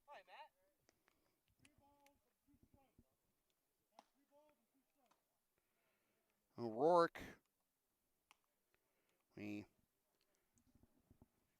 Swing and a miss. High fastball. 11 Ks. For Palmer Club in the top of the sixth. No runs on no hits. 1 Blue Sox error. 1 runner left on base. We're headed to the bottom of the 6th inning. The score remains Blue Sox 12, Palmer Club 0. Due up for the Blue Sox in the bottom of the 6th. Deschanel, Acosta, and Tarley. So as we go to the bottom of the 6th, O'Rourke struck out not just 10 batters multiple times in 2021.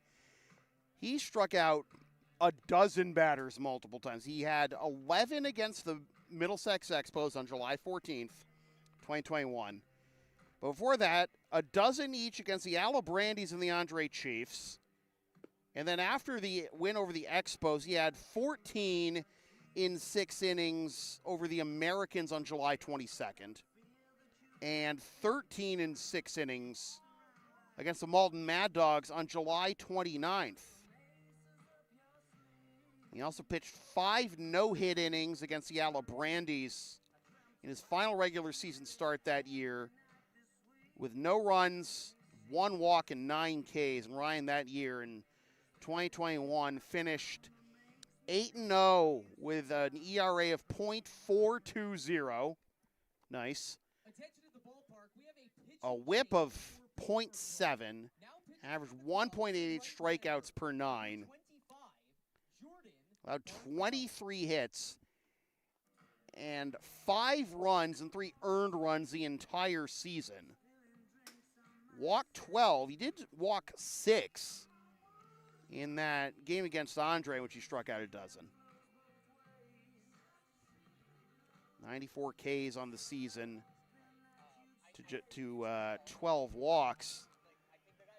But Rhino did not record another win in the regular season in a Blue Sox uniform until June 24th, almost more than a year ago today, against Mass Envelope. Got 2 innings, did not allow a hit or a run. Walked 1, struck out 6. And the other Blue Sox to put up those gaudy strikeout numbers that Matt Draper just reached.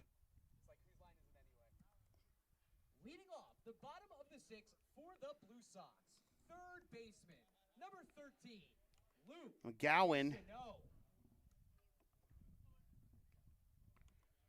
Can feel the breeze kicking in. Well, I thought it had a little bit of precipitation too, but We'll get back to that later. I felt like a drop or two, but maybe I was wrong. Tomorrow it absolutely is. 0-1 is the count to Luke Deschanel. It'll be Acosta.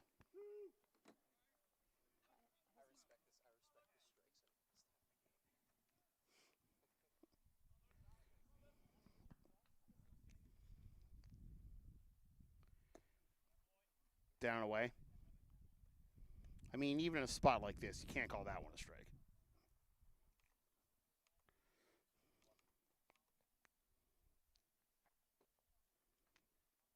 Swing and a miss. 1 up, 1 down. The designated hitter, number 31, Brian Acosta. Here's Acosta getting his second AB. Popped up to short his first time.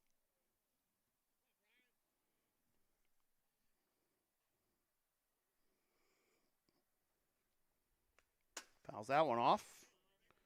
0-1. If we get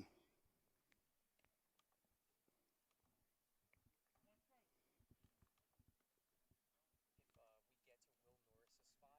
pinch hit for. That's awesome. 1-1 is the count to Acosta. Yeah, night and day from the game against ADSL, even though it was a win, to this performance tonight. Josh Becker got the win by retiring 10 of the last 12. Well, Becker struck out 6. The bullpen as a whole struck out 10 of the final 12 ADSL batters in that game. 11, Cooper Tarley. Acosta goes down here as Tarley, coming off his first Blue Sox hit last time up a double, and then came around to score, in fact. I mentioned earlier the difficulties the Blue Sox had in the last 2 games for with their starters. Obviously not the case tonight. Bullpen's been better. Last 2 games, obviously you don't want to see your bullpen pitch 9 out of a possible 14 innings. Only given up 8 runs, 1 earned run, 4 walks, and 11 Ks. Seriously.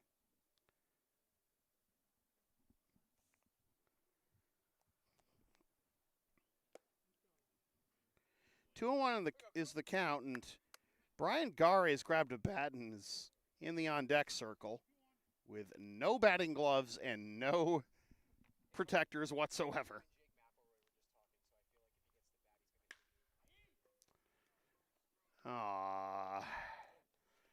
The world may never know.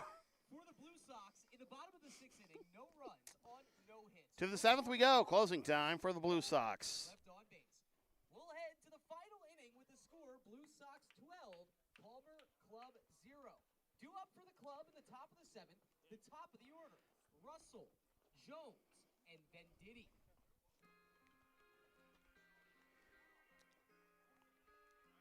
The LSP store is open. Get yourself a DVD or digital copy of most past LSP video broadcasts, or one of several different designs of stickers, shirts, or other merch, including some stuff with my dog, Tina the Longarine, on it, and some words I've probably said on this here YouTube channel over the years. Alex, stay right there. Email yours truly for game videos, Creator Spring for merch, and I was going to have Alex face the camera and say hi to his mom, but that's not going to happen now. Oh, well. Mrs. Wojcik, you ironing? Now that we need it tonight. Draper's going to try and finish what he started.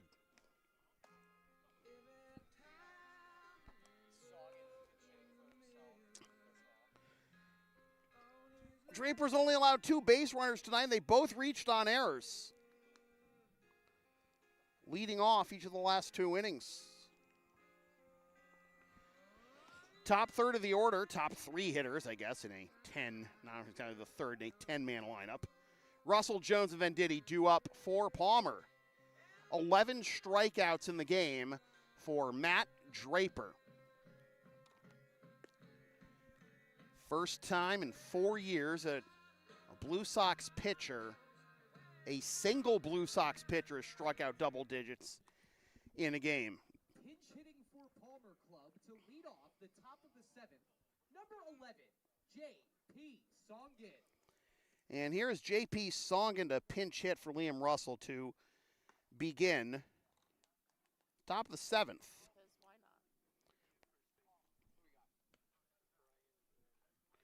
Brian Gare, who did not get a chance to bat, is playing first right now. It's outside 2-0. Songin was on the losing end of one of the most memorable games in Blue Sox history. It was Game 3 of the 2017 ICL Championship Series. Skies that one to left and gets all the way down to the fence. J.P. Songin off the bench breaks up the no-no. That's one way to make you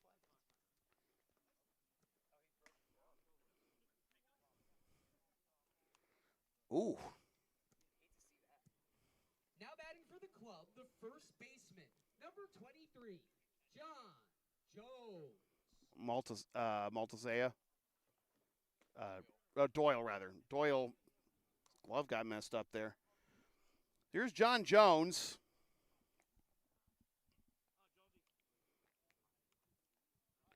J.P. Songin off the bench to deliver the first hit of the ball game here, leading off the top of the 7th for Palmer.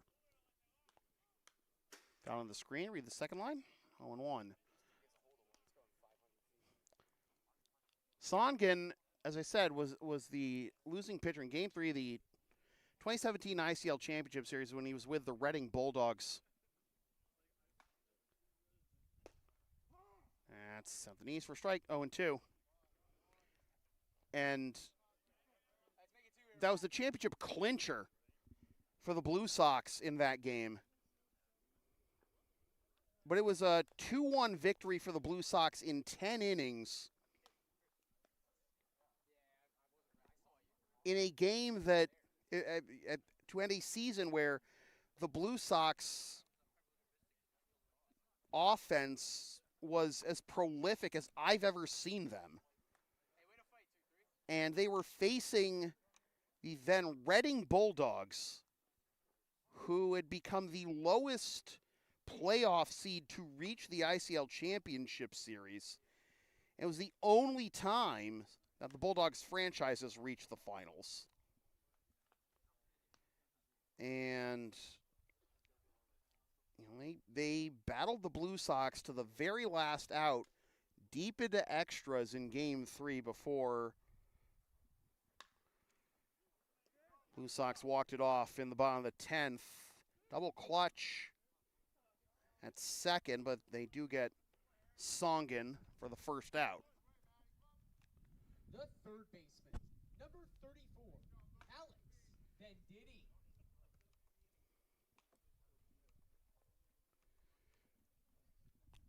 So 1 out. Jones reaches on the fielder's choice. Here's Venditti. 0 for 2. Swings and misses for strike 1. You can go back in the greatest hits playlist, in fact, and watch that Game 3 between the Bulldogs and the Blue Sox from 2017. My God. How many fingers am I holding up? No, thankfully not. No, I'm sorry. Yeah. Can't joke about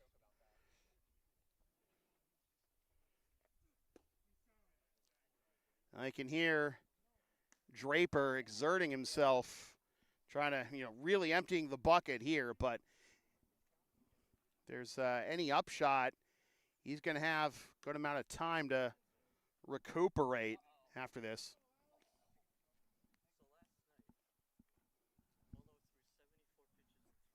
Mm-hmm.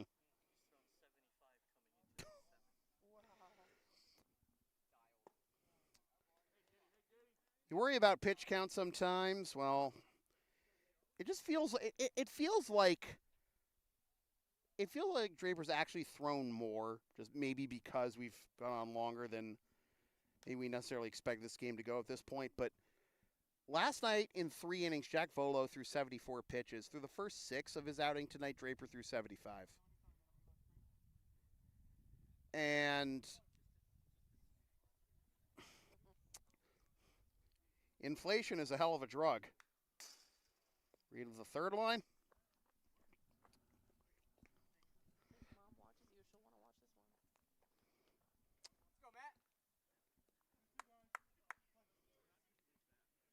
one. ADSL only had the 9 guys in their lineup available to them, too, last night.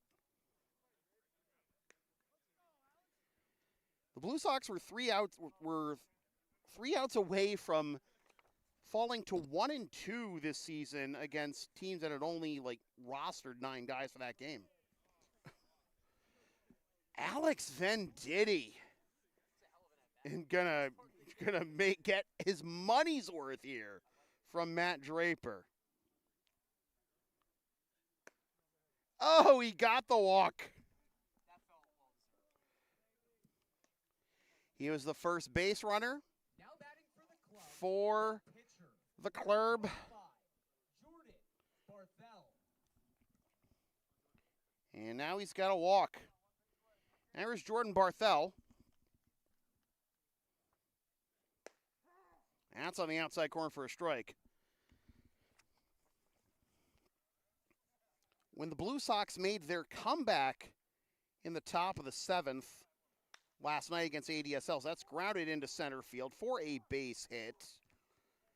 Here comes the throw. It'll be cut off, and sliding home safely with the first Palmer run of the game is John Jones.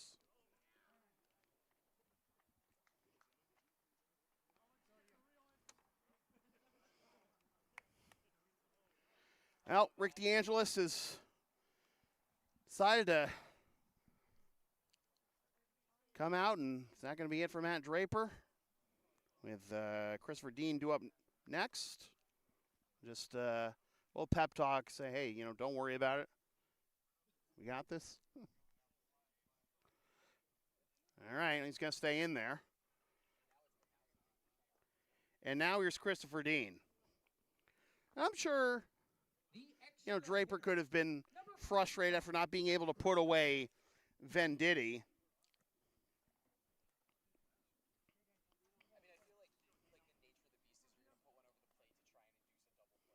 Mm-hmm. 1-0 is the count.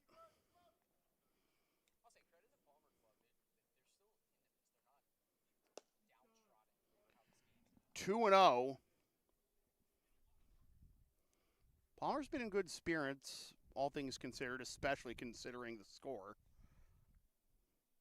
You don't want to turn this into another situation like the Andre game. 3-0 is the count here to Christopher Dean, hoping to get on base for the first time after going down on strikes each of his first 2 appearances. And that is a 4-pitch walk, and the bases are loaded. The second baseman, number 16, Matt McMillan. So here's Matt McMillan. He, too, struck out in each of his first 2 at-bats and hoping for better luck here. But when the Blue Sox started that comeback in the top of the 7th last night, Vanderzijn drew his walk, McElroy got the double, and then Eric with a 2-run single. That induced the pitching change from ADSL after their starter had thrown 134 pitches. 1 and 2. I sure hope he's not a carpenter, because that'll mess up your rotator cuff even more. God, I wouldn't even necessarily want to do. I wouldn't want to do anything with my, hands or arms day after that. But then again, swing and a miss. Now strikes for the 3rd time is McMillan. The catcher, number 32, Joe McGee. And we'll see if Joe McGee can cash in here with the bases loaded, 2 down, and the Palmer Club down to their final out. And it's down away for a ball. It is 1-0. McGee reached on an error by the shortstop Desai, leading off the top of the 6th in his last plate appearance.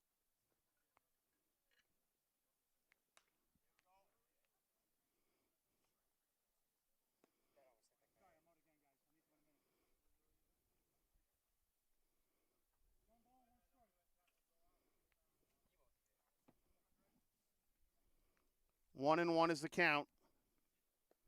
That bounces to the plate, but no advance by the runners as Doyle goes and gets it. 2-1 is the count to Joe McGee. Palmer in danger of falling to 4-12. Oh, that missed. And it is 3-1. This is the only game on the schedule in the ICL tonight. That is a strike. And the visitors from the Palmer Club are down to their final strike. Only game on the ICL schedule tonight. Runners go. Grounder to short. Bobbled around, and everybody's safe, and 2 runs are going to score on the play.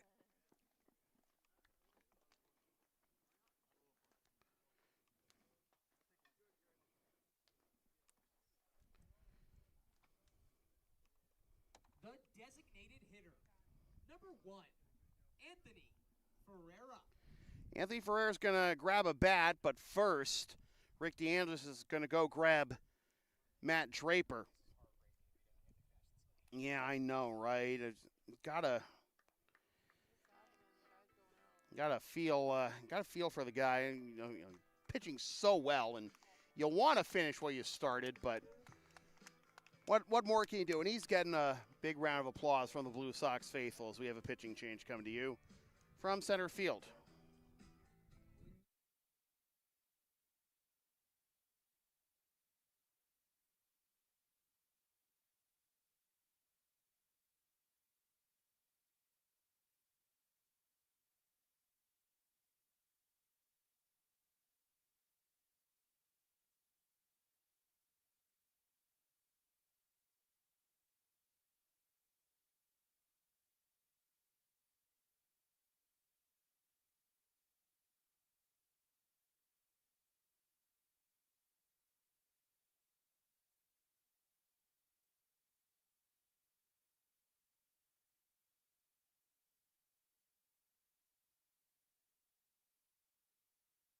The Blue Sox, now pitching for Lexington, the right-hander, number 38, Grant Struther. Grant Struther is going to try and get the last out here for the Blue Sox. Making his 4th appearance of the year.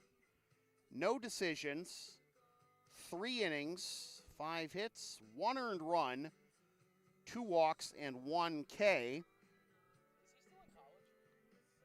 There's 2 hits and 1 earned run and 1 walk and 1 K, all coming against Malden on May 30th. And his last 2 games have both been interleague appearances.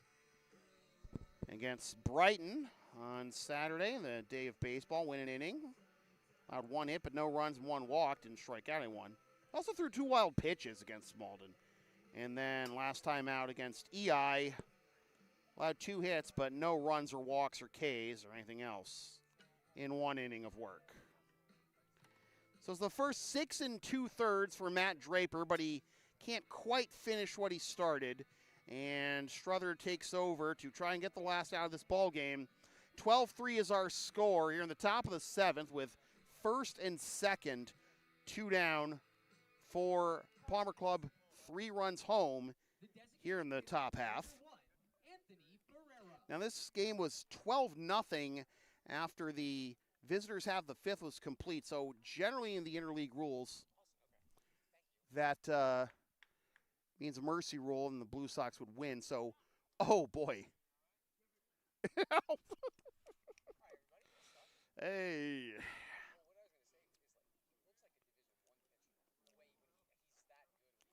Like the Blue Sox,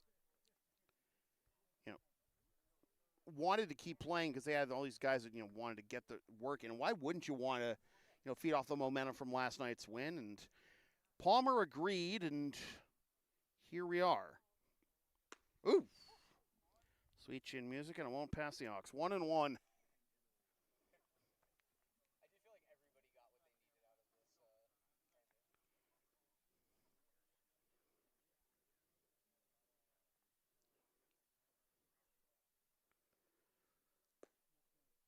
2-1.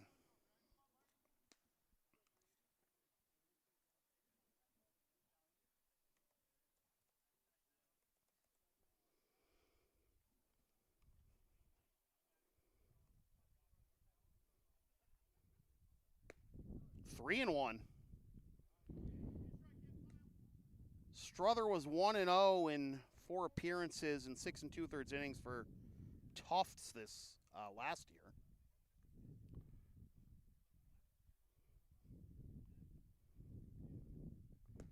That's down and away. That's a ball, and the bases are loaded again.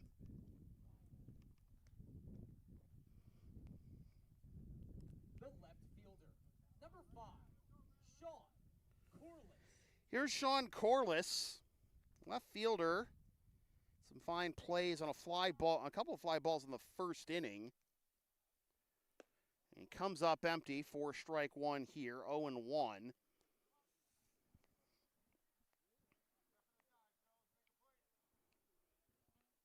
First hit and the first 3 runs of the game for Palmer coming in this top of the 7th.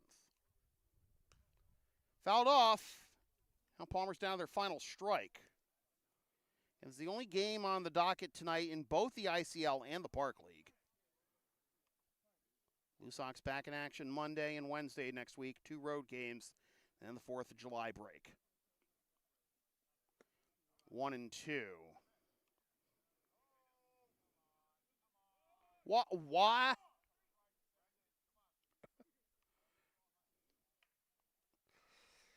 Looks like some signals got crossed. Just getting the ball back to Strother.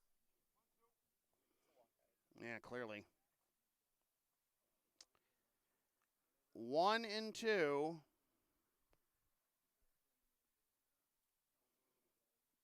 Swing and a miss. Strike 3, and the ball game is over.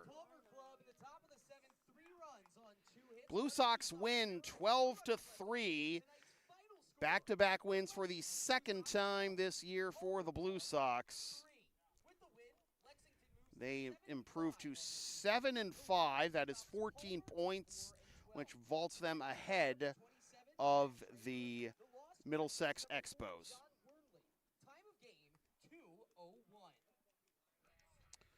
And Blue Sox are, again, off until Monday.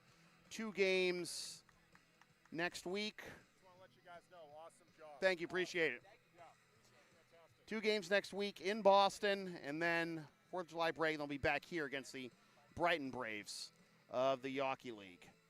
12-3 is your final. Matt Draper gets the win. John Wernley takes the L. Ms. Vandersdown's baby boy goes 2 for 3 with a double, single, couple of runs. Jake McElroy 2 for 3 with a 2-run homer. Eric Ramirez, 2 doubles, 2 runs, scored 4 ribbies.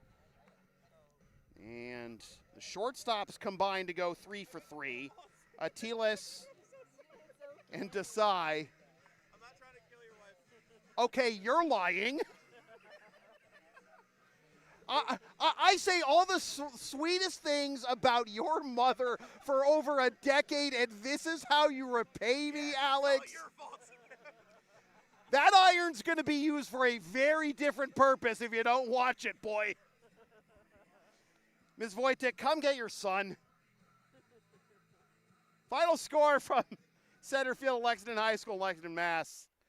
Blue Sox 12, Palmer Club 3. You know the deal if you want to support future LSP content, you know you want to. For all my rowdy friends here at LHS and a very unruly Alex Wojtek, my name is Sam Feely, reminding you forever and always, freelance isn't free. Thanks for tuning in. Fresh for 2025, suckers. Love you, Katrina.